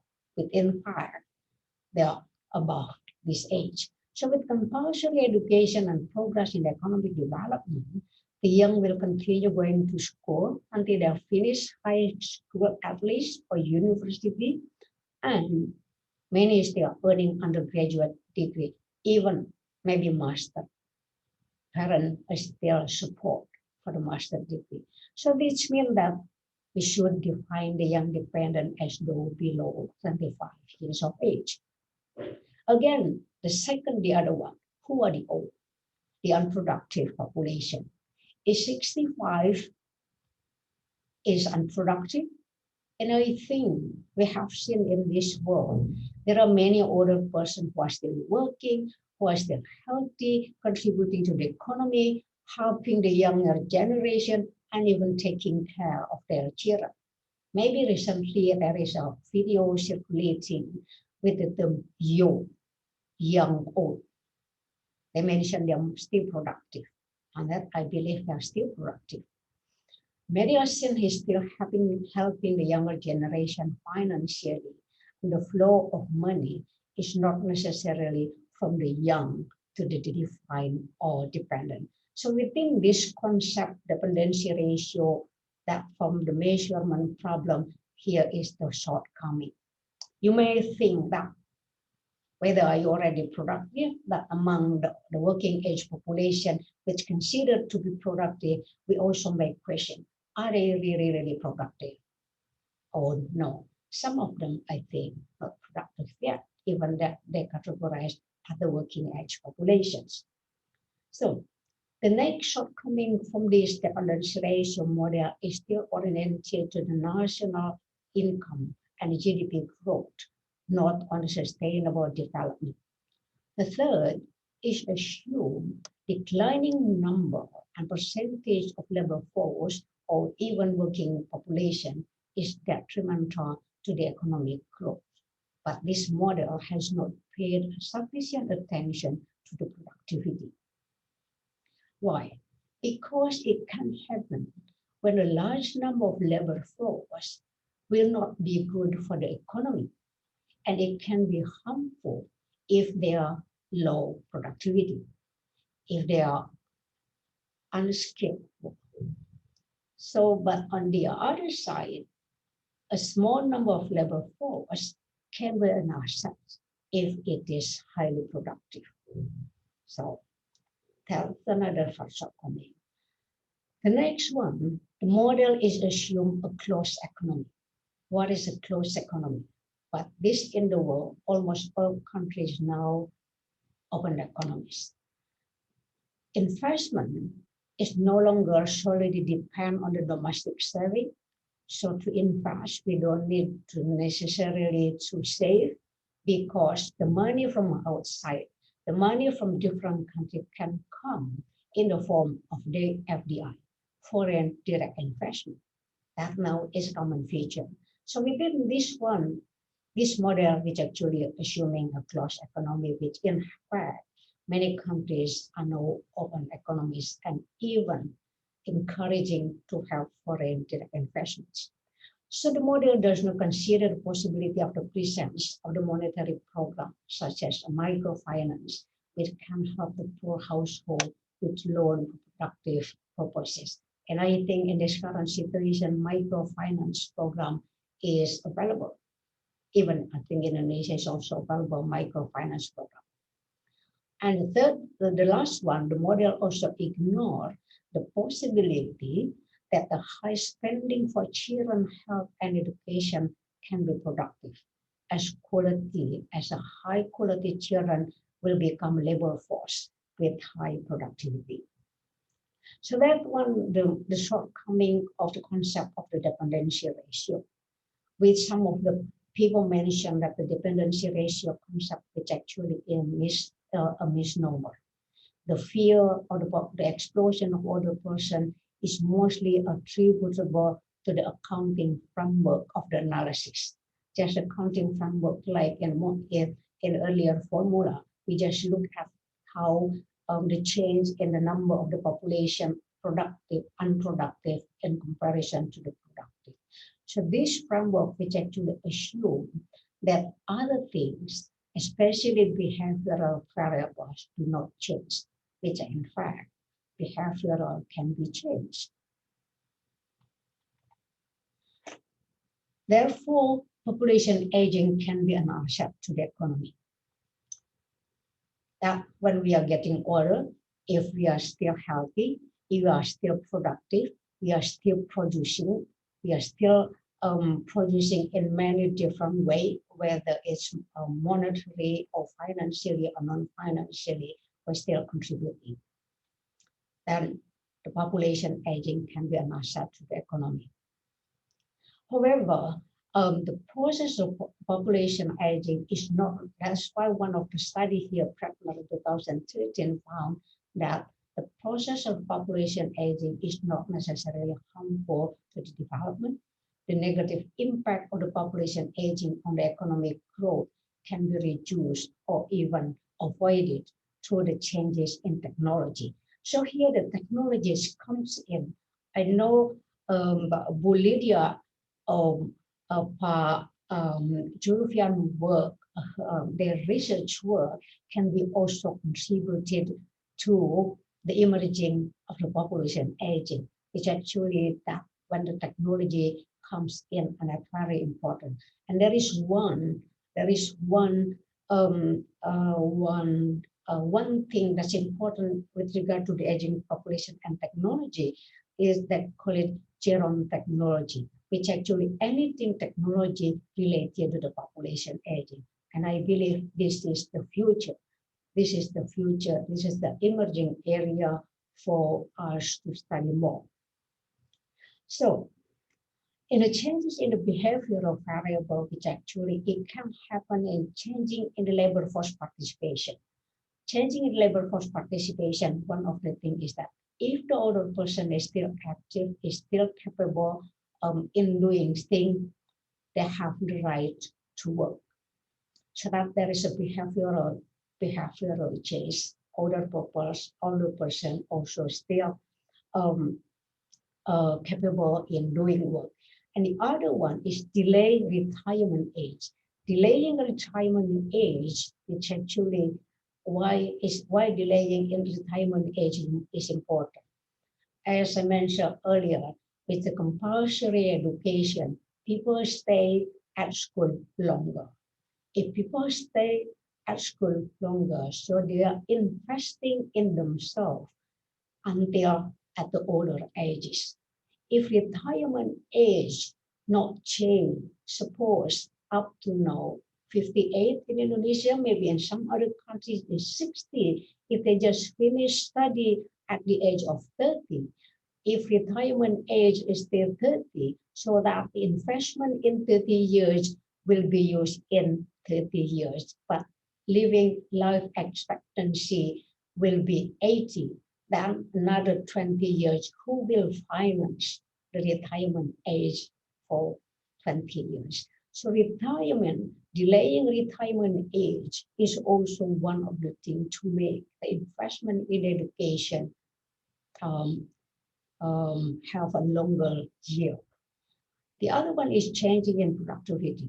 Changing the productivity can be through education, skill and reskill, and improve the health and also infrastructure. Say the availability of technology or robotics. So here the WHO in facing the population aging have the concept on the active aging.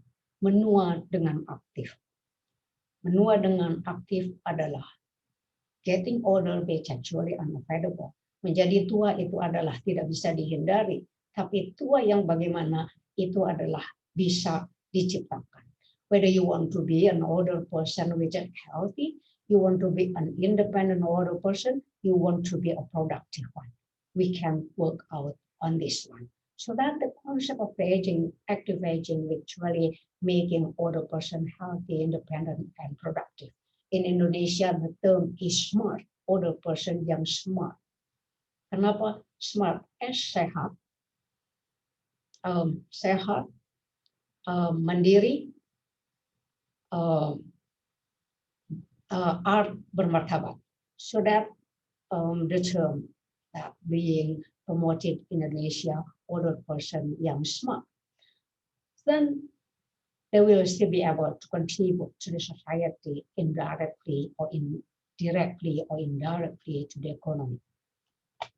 That's why. So if you would like to know more about the issue on the aging in Asia, you can find this book, Aging in Asia, which actually my presentation is at one of the chapters in this book. You can learn for any other countries in this book. Let's move to the second part of the talk on the economic of population aging. There are two directions on how the economic development affects the population aging through three components of the population: fertility, mortality, and migrations. And the other direction is that population aging affects economic growth through the welfare of the people, employment, and also fiscal conditions. Impact on the economic development. Some low-income countries can have rapid fertility decline without waiting for the quick progress in economic development. Rapid fertility decline will result in the rapid increase in the percentage of the older persons. Not being accompanied by economic development, this country will end up being aged without having high income. Tua sebelum kaya. Now, in Indonesia, we experience a rapid fertility change. And now at the moment, we already have 10% of the Indonesian population 60 years and above, which actually is around 28 million older person in Indonesia. So within this, that the impact of the economic development through the changes in demographic transition, especially to fertility and mortality. And then we change that. And I think I skipped it, later we can discuss more about this. So about the stylish fact, which actually want to relate what is the association between the population aging and economic development, which is in the stylized fact on the association between economic development and population is that the stage of economic development is negatively correlated with fertility and mortality, and therefore positively correlated with the percentage of older person as measurements of stages of population aging. The rising percentage of the older persons that may result in a shortage of workers. The closest countries to Indonesia with experience higher older persons than in Singapore. So because of the labor shortage, in turn, that in migration, especially migration of young people occurs, that the rising number and the percentage of older person implies rising health expenditure. The impact on economic development, there are three channels. Two channels are related to the macroeconomic condition, and one channel is concerned with the fiscal sustainability.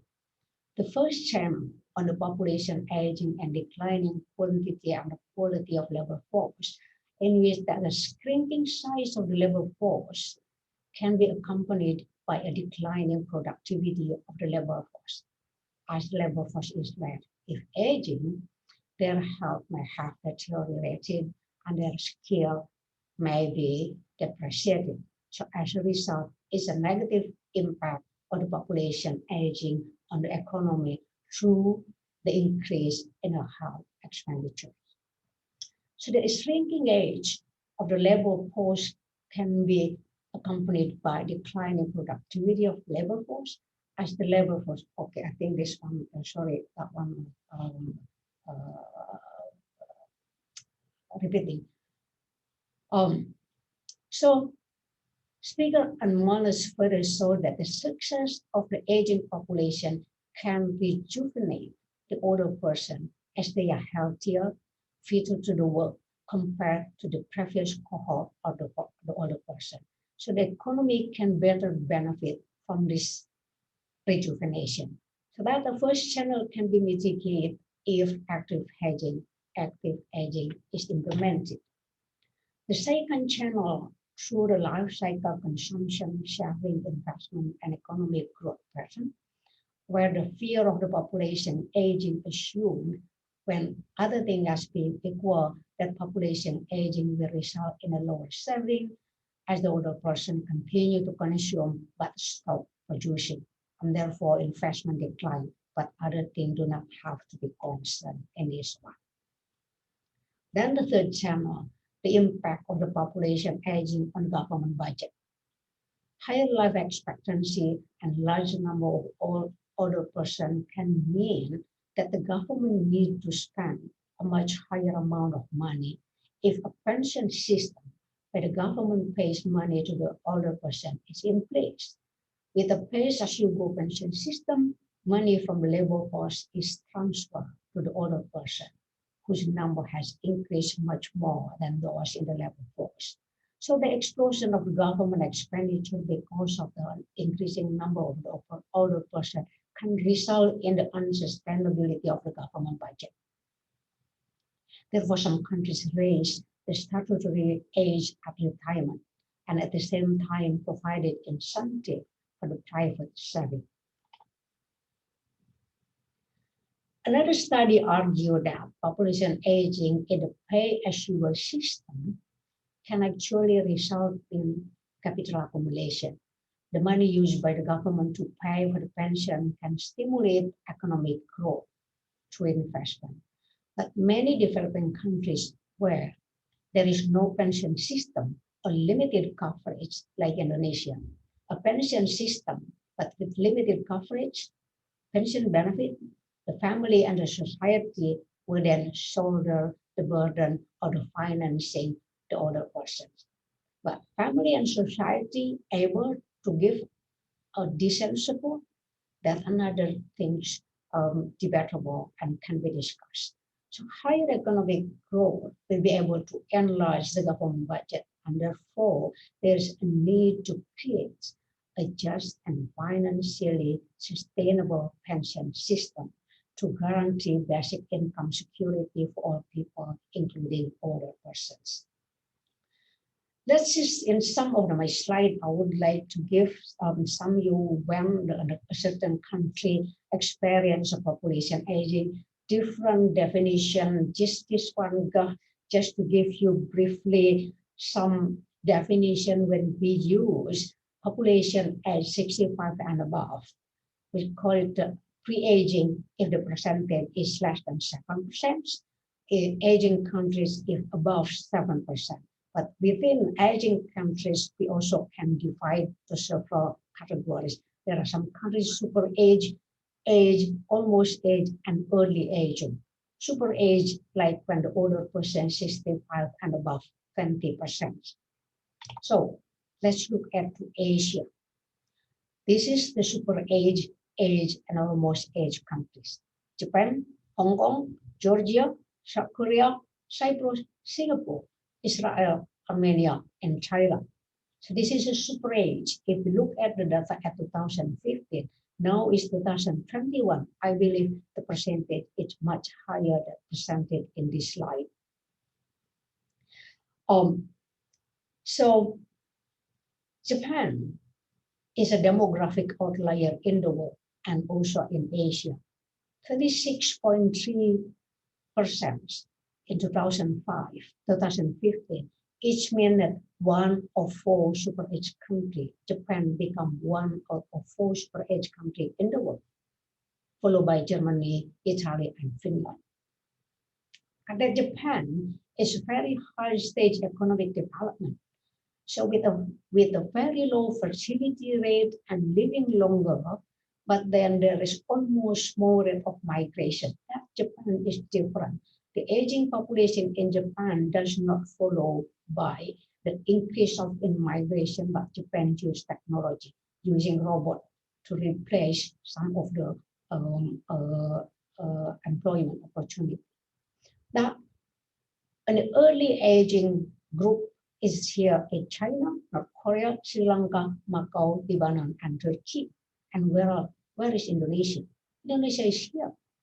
Indonesia is almost aging in 2015, together with Vietnam, Kazakhstan, Malaysia, Azerbaijan, India, Nepal, Myanmar, Bhutan, Iran, Bangladesh. So this is almost aging, and many countries is there below to the young population, including Brunei here,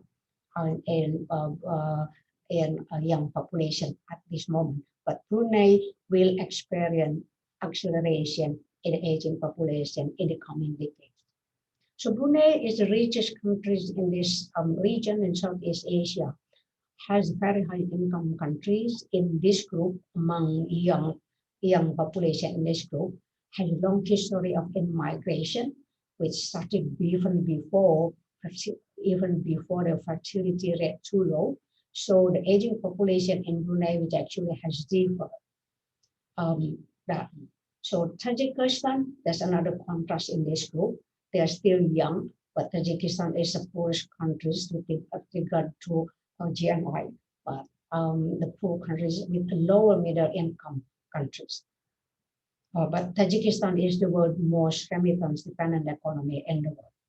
So these are some of the countries that very young populations. Let's move to my last presentation, last part of the presentation on how the economic development and population aging through the empirical statistical analysis. Looking at the very simple correlations, the dimension between the percentage of the aging population and the GNI per capita. Here we see the cubic form between the aging population and income in Asia. in which in a certain part, when the population aging increase, it will be followed by a decline in GNI per capita. But after a certain things, the population aging increase, the GNI per capita also increase. At one point, it comes to higher rates than another person here. So we see a cubic form in Asia. It can be different if we enlarge the coverage of Asia, or that if we divide it, is subdivided within Asia. It can be different. With regard to the health expenditure, we assume that the older person, with the percentage of older person that health expenditure increase, is this happen to all? No. If we define within Asia, between the pre-aging countries and the aging countries, in the pre-aging countries, we can't see the relationship. We don't see significant relationship. There is no relationship between health expenditure and the percentage of the older person in Asia with the pre-aging countries. But we see the positive correlation between health expenditure among the aging countries. So when the percentage is older, the health expenditure also increases. And the association between the older person with fertility and mortality, this one is followed stylish fact. And the left side, on the left side, that on total fertility rate, the number of children, the average number of children in each country. When the number is increasing, the population the population's aging is decreased. Or when fertility rate decline, that become a higher percentage of higher population also increase. So that one, the negative relationship between fertility and the percentage of older person. But we see a positive non-linear relationship between the life expectancy.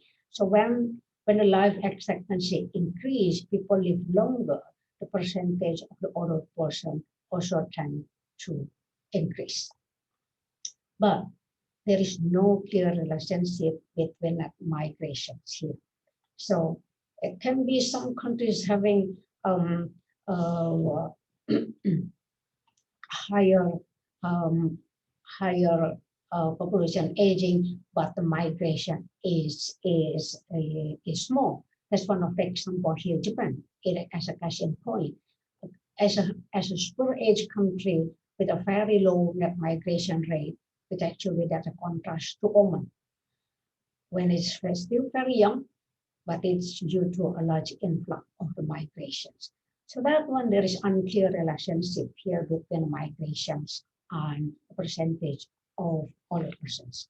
Okay, but as an economic development has a tendency with associated with positively with in migration. So in migration has an impact to the economic development, but it's unclear the association with the aging population. My last slide, as concluding remark here from this study in Asia, we see that the population aging seems to be correlated with a good socioeconomic condition. So not should be fear when we are facing the population aging in the future and well-being of the older person. The question is that whether this trend will continue in the future, whether some countries will age more quickly than the socioeconomic well-being of the older person and the socioeconomic condition of the countries where the older person lives. Let's see in the future, but then definitely Indonesia and all other countries in the world, we are going to face population aging. Just look at in your surrounding. Are there many older persons? Let's face the future with a better perspective. And I think I will stop here, and I'll be happy to have a question and answer with you. Thank you so much for your time and attention. Thank you very much, Professor Effie. It's actually a very interesting lecture on population aging and economic development in Asia. It's really an eye-opener for myself, maybe for most of the attendees, that we wish we can do all kinds of research that we want, but unfortunately we have to stick with the pattern that we already did. So we look forward for more of your research for our reference. And we have one question for you, Professor. This is from one of my colleagues. Let me find that. Mr. Ahmad Gunawan, right?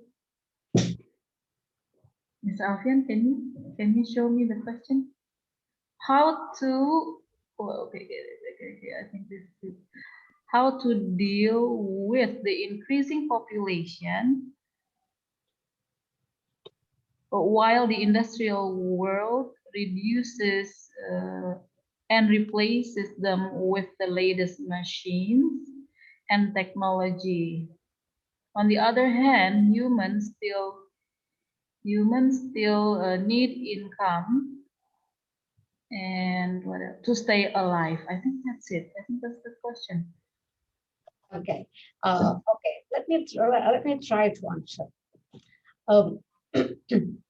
One of the thing is unavoidable, like the current. Let's say like the current situation during COVID. Right? Like the current situation during COVID, that the importance of technology comes, right? So at a certain thing, the presence of technology have helped us, help labor, help people, right? But then at the same time, that one of the things is that we, as a person, as a human being, we need to be ready to change and scale and rescale ourselves.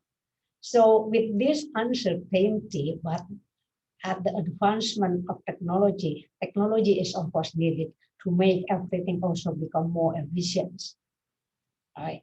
But then at the certain things, to make people also feel able to work, especially when we have many older person, having the technology and also can make people more productive. So in this case, it's not completely trade off between technology and human, but it can be complement. It can be complementary. So we use the technology to make our life easier,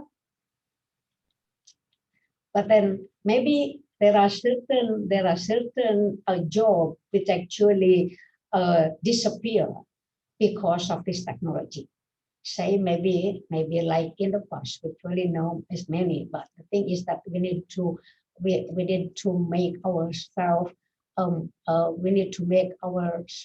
keep employable. So employability here is important. It means that lifelong learning is important. That in this one. So that's my opinion. So, but that if you still have many questions, please follow up on my answer on this. Yeah. Yes. Lifelong learning is really something very important. Yeah, please, Mr. Yuki, now is your turn to ask questions. Okay. First of all, I would like to introduce myself. My name is Yuki. The main question is because our education time is too long, starting from elementary school to college, take about 24 years to doctoral degree. Meanwhile, we can see that abroad, there are many professors who are at very productivity age of 20 till 30 years old. And then we say that the technology is the technology is important needs for all of us. So productivity is only in the people who master technological, and then the people who master in quality education. And that's the third question. Investment interest of a younger generation is low because most of them are on low income. In addition to awareness of importance of investment at an early age. So it's also influenced by the low investment knowledge. So my conclusion is you know, the why the so far and until now Indonesian is the productivity is low among the Asian country. Thank you. Thank you. Thank you very much for your question, Pak. So I think you get my point here. You get my point in which that in facing population aging in the future, which actually need life force approach. Yeah. Life of approach in which that, as you already mentioned, is one is that quality education. Right? Yeah. With the quality education is that investment. The quality education is another issue, different quality, but then it means that to have young people have higher quality in education, it will affect when they are in the labor market, whether they have a good income. If they have a good income, whether they can save, saving for the future. So that one of the things here, talking about population aging, as I mentioned in the beginning, is a development issue. And I think you got my point by asking how about the issue on the quality education. Okay. About the time periods in education from elementary till doctoral is very long compared to another country. Yeah.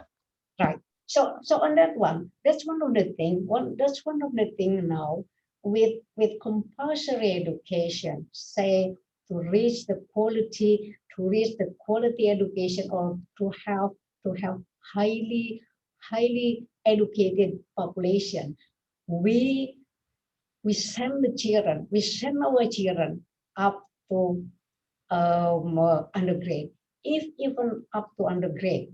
So they just stop. They will start working at the age of 25 years old. Okay. Yeah.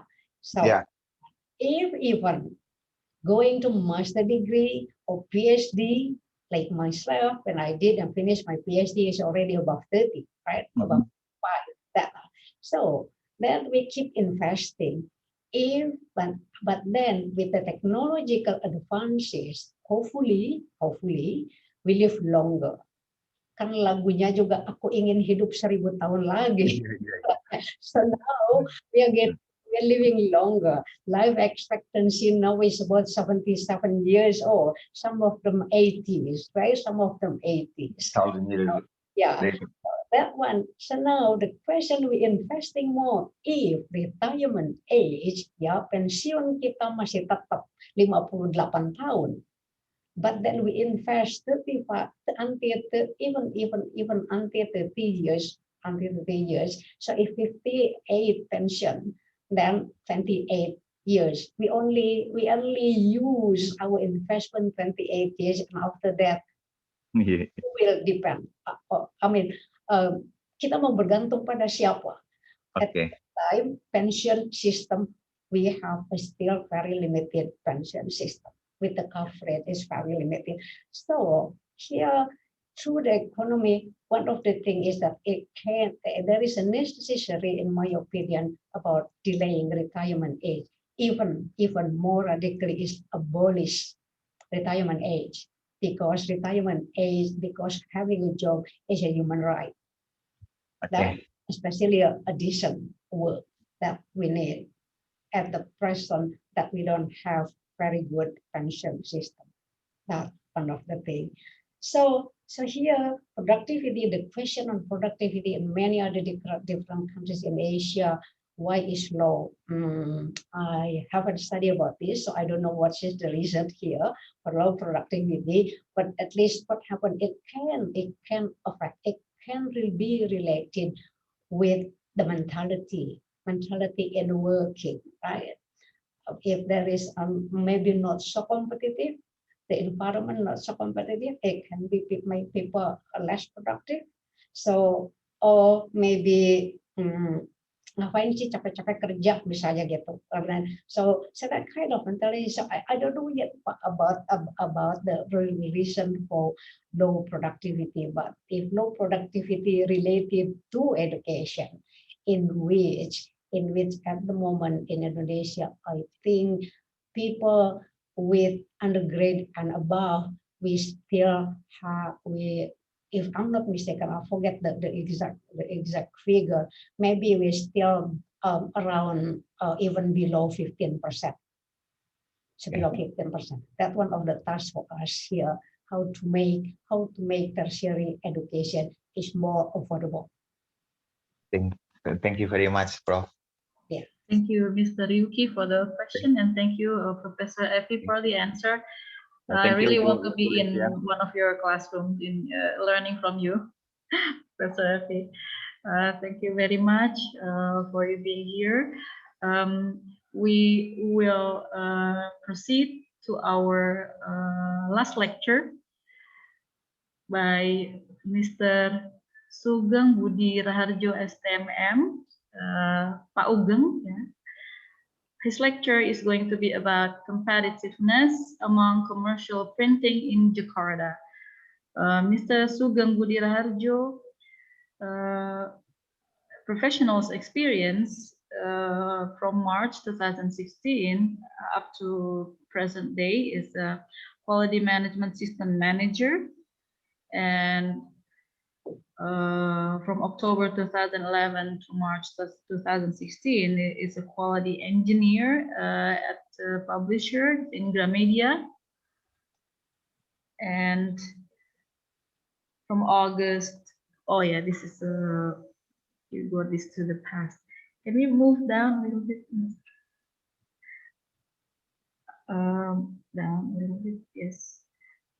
Okay, various training and courses had been followed by Mr. Ugeng, and we really want to hear the lecture. Oh, so Mr. Ugeng was in marketing management from Universitas Mercu Buana with a really nice GPA. So I think this is a great time to listen to the lecture, Competitiveness Among Commercial Printing in Jakarta. Mr. Ugeng, are you ready, sir? Pak Ugeng, sudah siap? Yep. We welcome Mr. Ugeng to give his lecture. Mr. Ugeng, the screen is yours.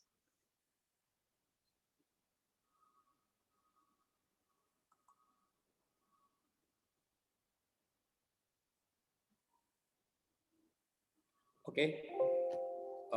First of all, I would like to thank you for my rector, Mr. Hamza, my dean, Ibu Putri, and my colleagues as speakers, Professor Lydia, Professor Julian, and Assistant Professor Ibu Effie, and our students. Okay, my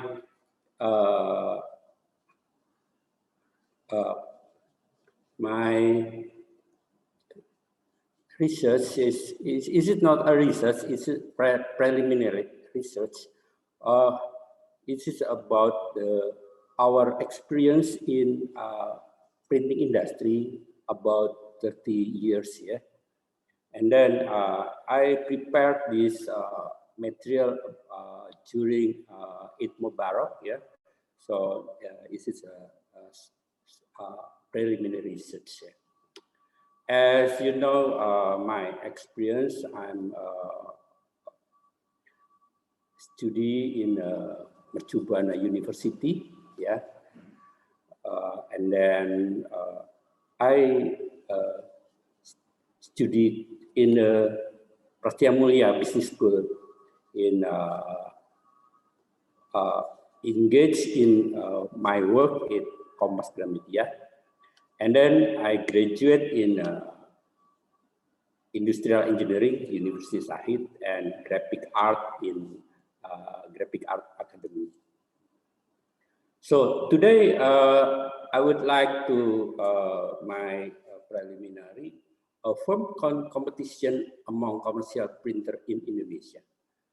Why I choose this title? Because I'm very experienced, yeah, in this area.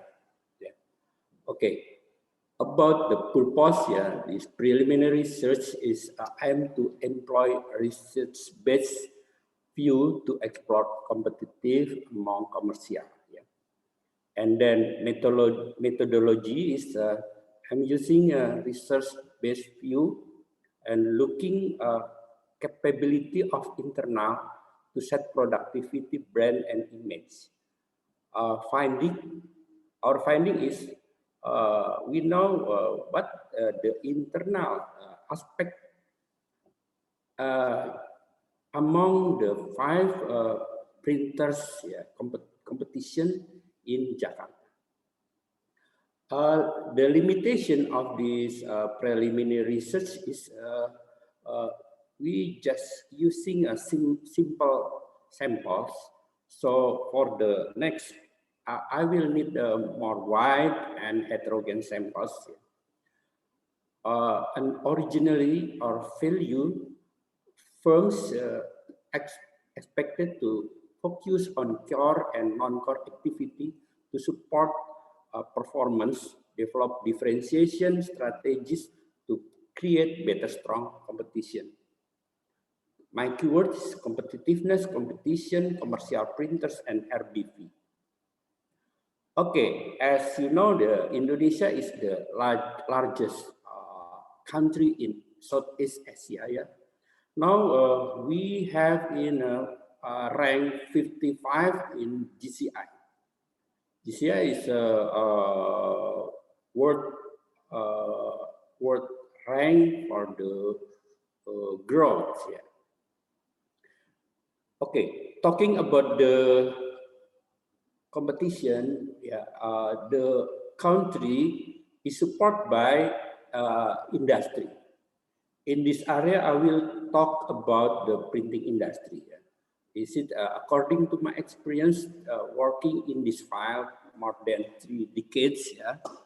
Today, almost 2,058 yeah, printing company all around in Indonesia, and then more than 73 in the Java Islands. According to the data of PPGI in 2020. And Jakarta alone, we have about 600 commercial printers. But in this case, I'm just from my Pareto, about 5 the largest printers.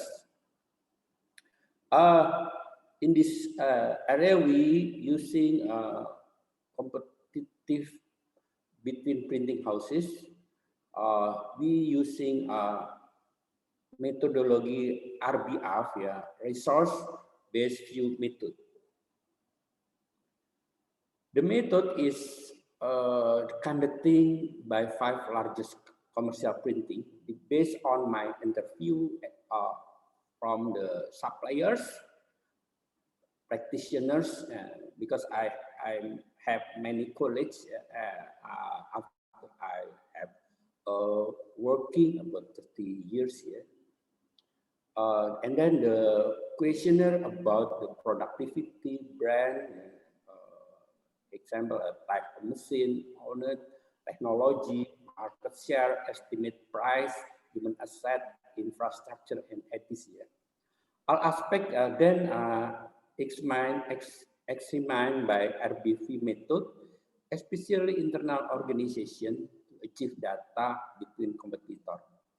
The interview data and then process with the simple statistic, translate into nominal scale, yeah, 1 to 5, and then I make a matrix graphs and make an analysis.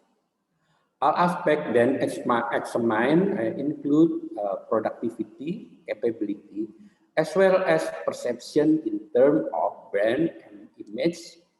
From the preliminary research, it was found that the company have brand capabilities can win the competition. Okay, this is my research problem. How the model of competition from 5 big commercial printers in Jakarta. How to measure competition using RBF methodology. What aspect can leverage the success of the competition?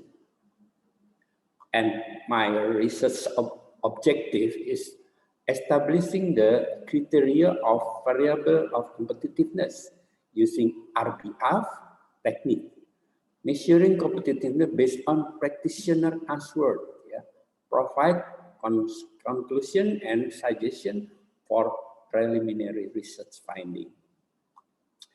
Okay, this is a theory about the competitiveness. I put from the Porter. They are very in 5 forces. Competitive advantage is how to company actually put generic strategies into practice. As we know, the Porter said that 5 how to check the strategies.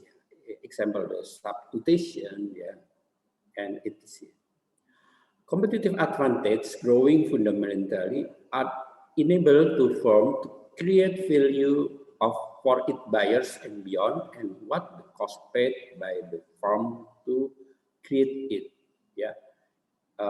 So the winner of the competition can make a value creation more than the competitor. Whatever the company does, it's better than the rival companies. It's from the David, page 9. Okay, I have a reference and research about the what kind of the competitive theory. As I know, the competitive theory have 3 models. One is competitive advantage, second is resource-based view, and strategic management approach. In the competitive advantage, this is the theory, the famous theory is Force Porter, 5 forces Porter, and RBV, and industrial organization. All is talking about the internal and external resources. So why I choose the resource base, because is it internal resource to how to know the competitiveness about internal the organization. Okay, for the RBF, they have a criteria, where between firm to firm there is different in characteristic. Example, valuable. Valuable mean that the company have special, how to different with another firm, they can make a valuable product, or special service. Example, and then second is rare. Rare is mean uniqueness of the product or the service. Third is imperfect imitability. It means that another company can imitability, because is it maybe more technology or handicraft or anything. So can make it same or imitability. And substitutability. It means that there is no material or no product can change this product. So this is the basic of the RBF talking about the VREN criteria. Okay, about the theory of RBF is competitive in focus in specific internal resources, not depend on market on industry. Yeah. So this is talking about the internal itself, not external. Yeah. Because if we know that external, many example talking about the macroeconomy. So in the internal, we talking about internal itself. Yeah. Example, yeah, how the technology itself, how they manage the human resources, how the procedural and everything. Yeah. The RBF focus on the concept of difficult to imitate attribute the firm as source of superior performance and competitive advantage. So they are very focused in internal, yeah. And then they have superior, the competitor, is it not easy to how to grasp or reach this competition. RBF take an inside out, yeah, from inside to out, from specific perspective in why organization success or fail in the marketplace. Yeah. So they have from inside they can compete to external. Yeah. So this is my recent research about the where's the journal using this method. Example one is from Maria Progolski in Marine Policy Journal. The variability they choose complexity, need for unit, formalization, investment strategy, freight market. So why they choose? Because they in shipping industry. The title is Human Resources Management and Competitive Advantage in Application RBF in the Shipping Industry. So why the methodology? They using a quantitative and qualitative, and they have a interview with a manager and managing director. The conclusion is while the popular strategic choice many based on the employment, the cost saver has been proved to lead the cost reduction. So it means that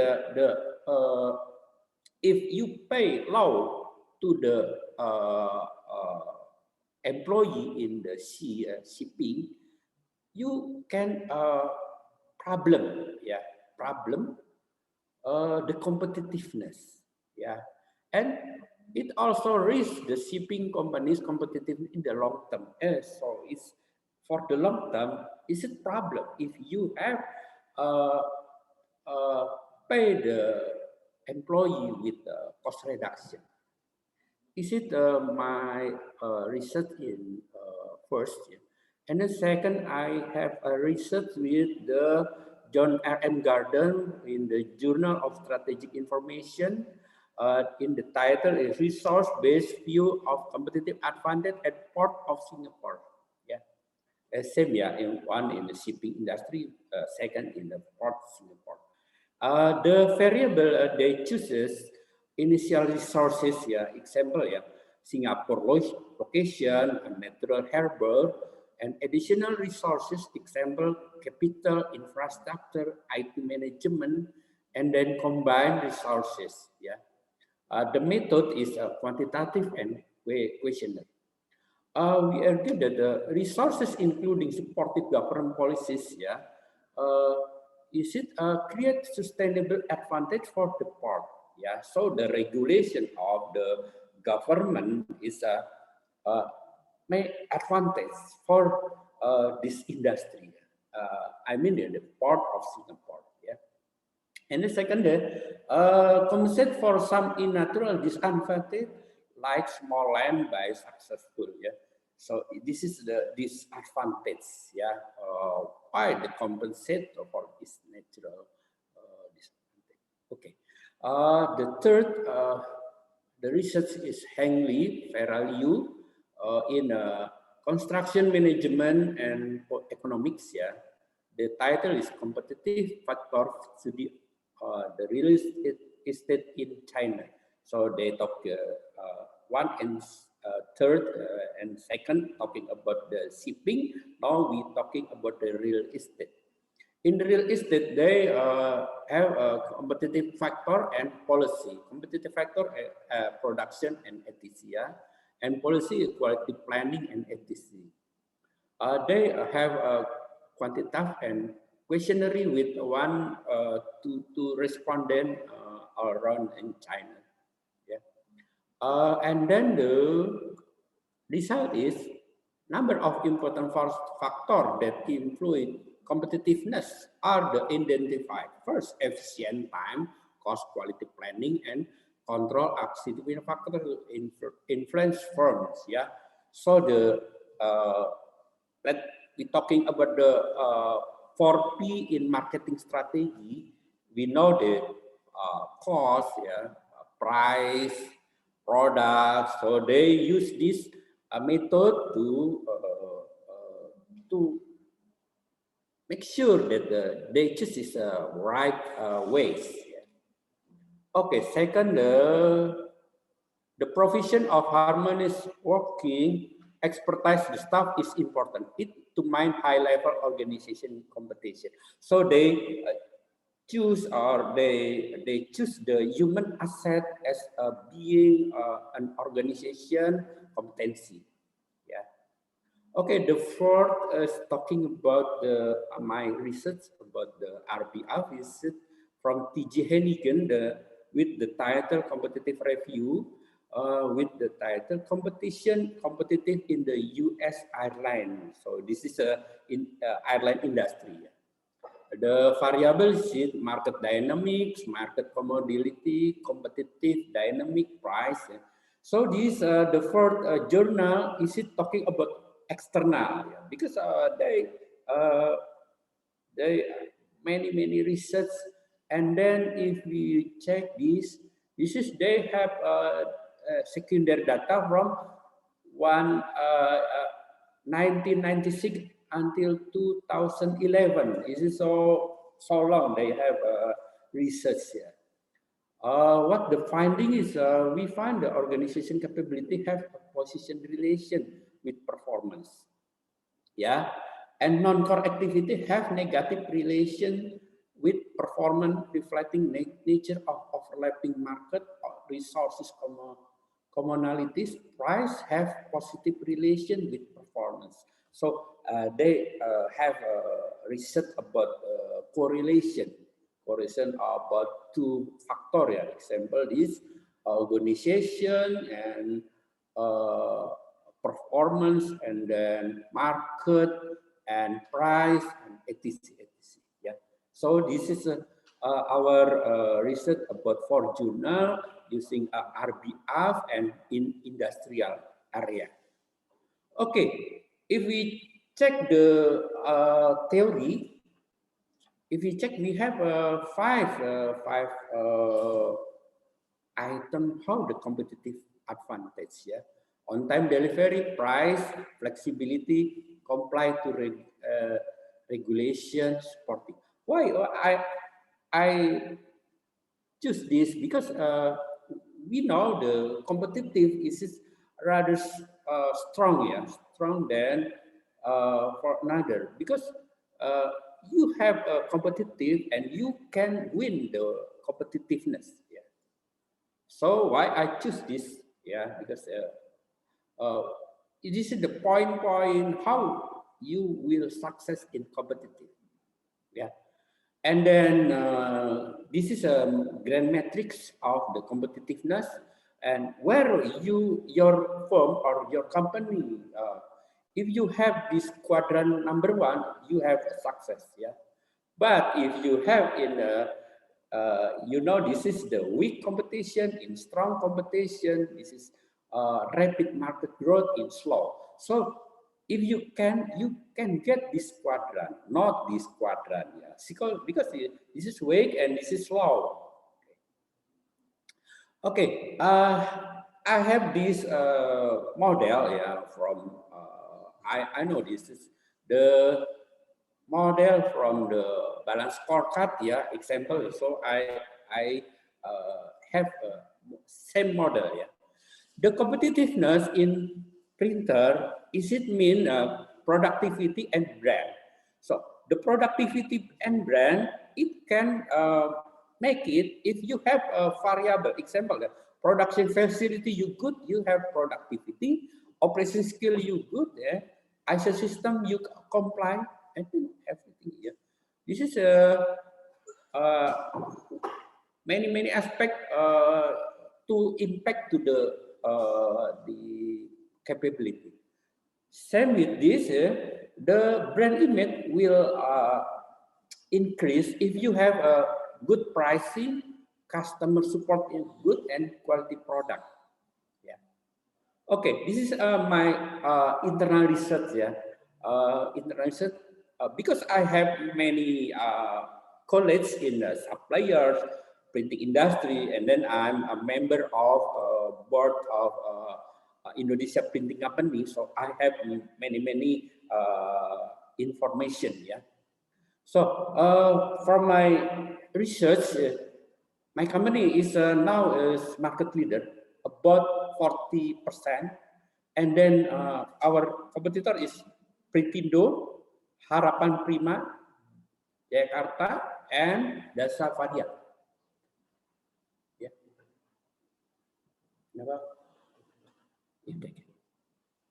Okay, this is the facility about the competitor as I know from our research. Yeah, Gramedia, they have a press sheet, web press, and finishing and hardcover. In my opinion, this Gramedia have a big facility, and then second is Malta Printindo. The third is fourth, and is it below the Gramedia? Okay, this is my questionnaires, Gramedia, from the questionnaires. Yeah, this is the point. I have a nominal scale from 1 to 5. This is the point. Yeah.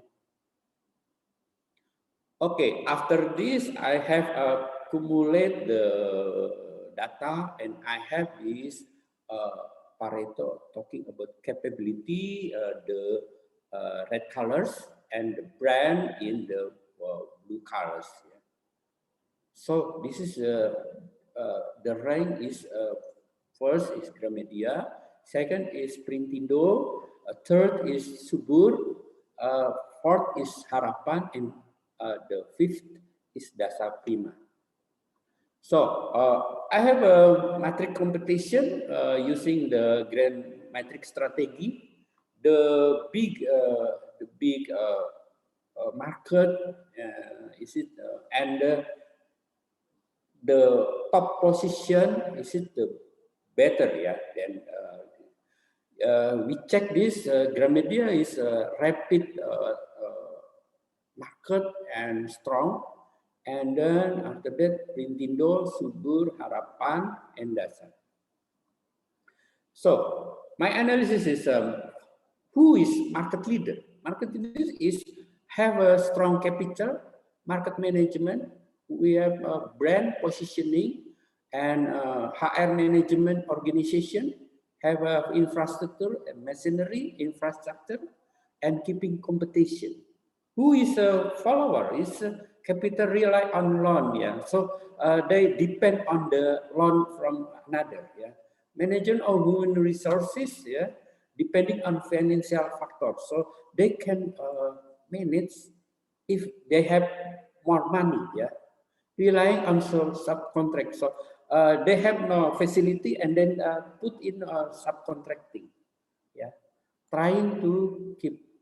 Now, my resume is competition between firms now is very high and intensity, especially in era in industrial 4.0, which is technology intensity and the era of technology disruption. Yeah, we know the disruption is very high impact to industrial. Yeah, the strong capital management of human resources, human asset, managing of machine availability, infrastructure availability, and it is important to maintain the competition. Yeah. Research and development as important to generate such as innovation, improvement, and keeping customer loyalty and customer engaged. Encourage product diversification, liquidating unhealthy product line, opening new one is important to maintain the firms from survival. Okay, I think this is my preliminary research. Welcome to question. Maybe there is a question from. Thank you very much, Ibu Liz. Welcome.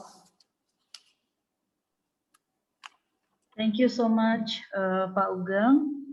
Yeah, I agree with you. To maintain this, to be a winner in a competition, we need to have what did you say? We have to have modalnya harus besar ya Pak ya. We have to have modal besar. It's really important to win the competition. One of the aspects that can help us in the competitive industry, in printing industry. Do we have any question, Mr. Alfian? Can I ask a short question?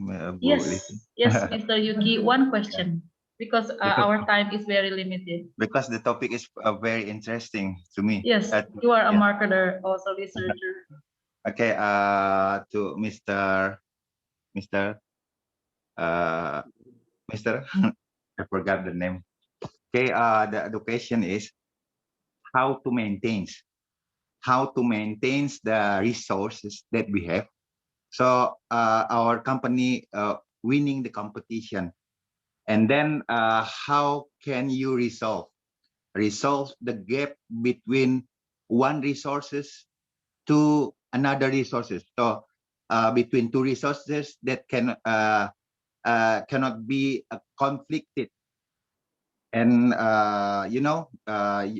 based on research source based, I don't know the models, source based approach, that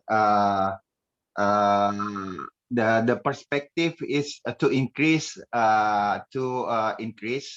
our resources, and to upgrade our resources better than competitor. Thank you. Okay, thank you. Good question. First question is how to maintain resources. Yeah. So I'm a middle management about 13 years. Yeah. The problem is from the human resources is how to manage the people. Yeah. So this is we start from the good filter.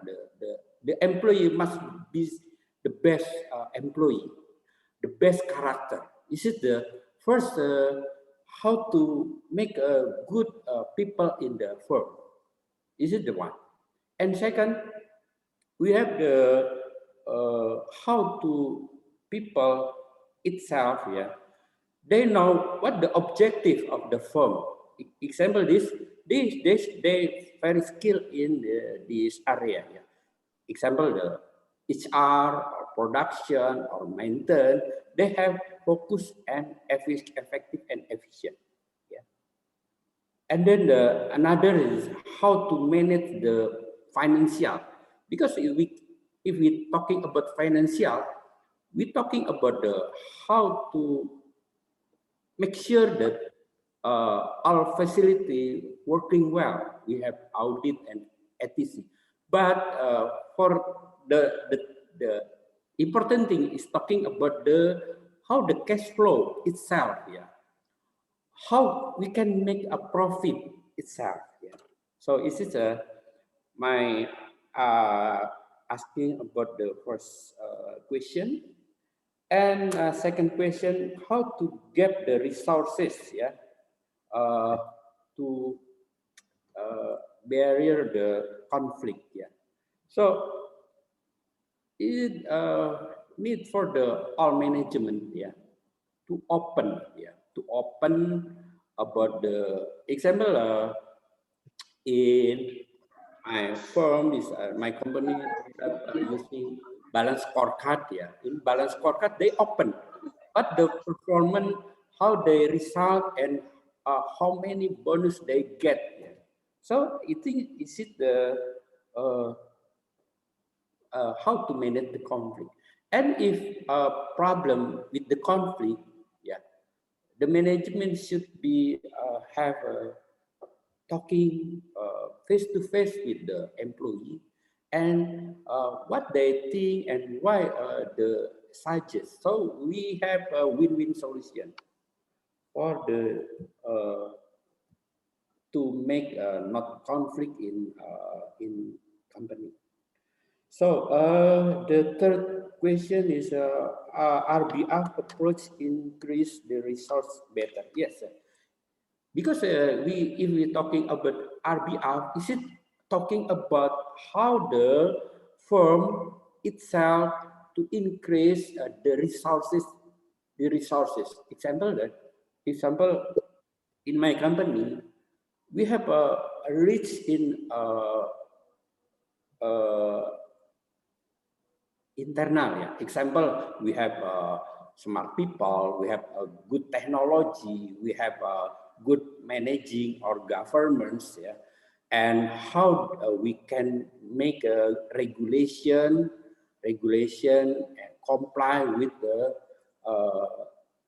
internal itself, yeah. Example, how the employee better in work, so they know what the regulation have direction about them. Okay, so this is the three questions. Yeah, I hope you happy with my asking. Okay. Thank you very much, Mr. Sugeng, about your answer. I'm very satisfied. Thank you, Bu Listian. Yes, thank you to Mr. Yuki and Paugeng for the answer. Unfortunately, dear attendees, we are reaching almost the closing of our three lectures. Before closing, thank you, Mr. Sugeng. Before closing, we have a few words from Mr. Iksan Romli on behalf of the committee of this guest lecture event. Mr. Iksan probably will have some words for all the attendees here. Mr. Iksan, are you ready? Okay, thank you. Your time given to me, Christian.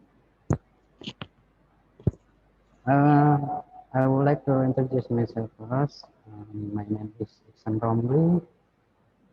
You can call me Iksan. Now I'm the head of research at the Directorate of Research and Community Service at Pelita Bangsa University. Previously, I had a master degree at University Technical Malaysia Melaka from 2011 to until 2013. Actually, the first time before I initiate this event, I still remember that I met Dr. Wahyu Sarayamudra before he has helped us to invite speakers from the diaspora for I4. You should also be one of the speakers at this event, but now he is sick and underwent bone surgery yesterday. We know that he is one of the managers of the Southeast Asia diaspora. it's thanks to him that this event was successful. We pray for him, hopefully his surgery goes well and recovers as before. Again, we know that with many diaspora scientists around the world, Dr. Lydia has already explained it. I think that it's easier for universities in Indonesia to collaborate in conducting research such as writing together in papers, then inviting speakers at the international conference, especially at Pelita Bangsa University. We have a plan to hold a second international conference, inshallah, in March 2022. Maybe inshallah we will invite speakers again to the next event. If it's still a pandemic, the event will be held online, virtual, and you don't need to come to campus. But we hope that the pandemic will end soon, right? And we can meet in person, and you can also return to your hometown Indonesia too. Please guide us, Prof. Rian, Prof. Lydia, and Prof. Evi. On behalf of the committees, I would like to thank all the speakers for your presence in sharing the materials in this guest lecture. Actually, Pak Sugeng.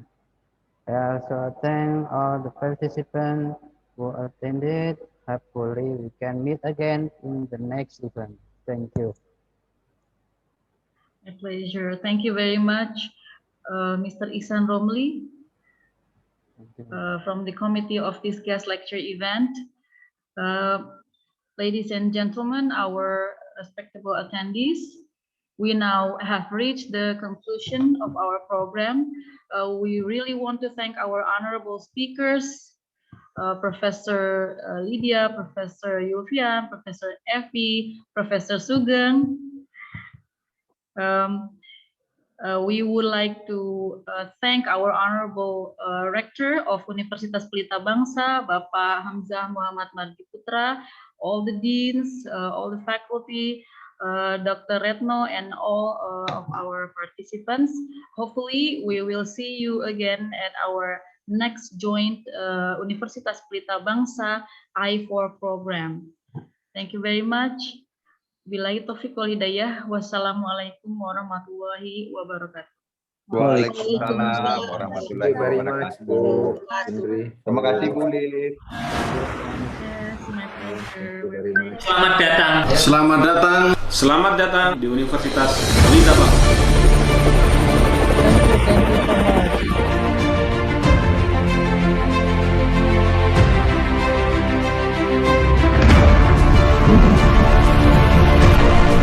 Nah, sekarang kita sudah berada di Universitas Pelita Bangsa. Kita cek yuk fasilitas dan layanan di Universitas Pelita Bangsa. Ayo. Bagian tata usaha merupakan tempat pelaksanaan kegiatan administrasi yang berkaitan dengan pendaftaran mahasiswa baru dan juga sebagai salah satu sarana kepada mahasiswa untuk menanyakan informasi seperti jadwal kelas, jadwal dosen, pengaturan sistem e-kampus, dan beberapa informasi perkuliahan lainnya. Nah, sekarang kita lagi berada di depan ruangan akademik. Kita cek yuk ruangan akademik. Bagian akademik mempunyai fungsi untuk melaksanakan segala kegiatan administrasi akademik dan juga melakukan penyiapan pengumpulan bahan untuk pengolahan data mutu akademik mahasiswa. Nah, kalau ini adalah ruangan administrasi keuangan. Bagian keuangan memiliki beberapa kegiatan seperti menerima proses pembayaran pendaftaran mahasiswa baru, mengadministrasikan data keuangan yang terkait dengan kegiatan-kegiatan akademika, menjelaskan terkait dengan masalah pembayaran mahasiswa, melakukan verifikasi kartu UTS dan UAS, dan melakukan verifikasi pembayaran mahasiswa. Nah, sekarang kita lanjut ke perpustakaan. Ayo. Nah, sekarang kita sudah berada di perpustakaan. Kita lihat ke dalam. Nah, sekarang kita sudah berada di dalam perpustakaan Universitas Pelita-Bangsa. Kita lihat yuk.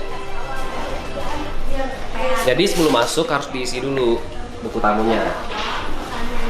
Diisi, udah, kita masuk. Perpustakaan Universitas Pelita-Bangsa dilengkapi dengan ribuan buku dan karya tulis mahasiswa sebagai pedoman dan acuan dalam kegiatan belajar dan mengajar.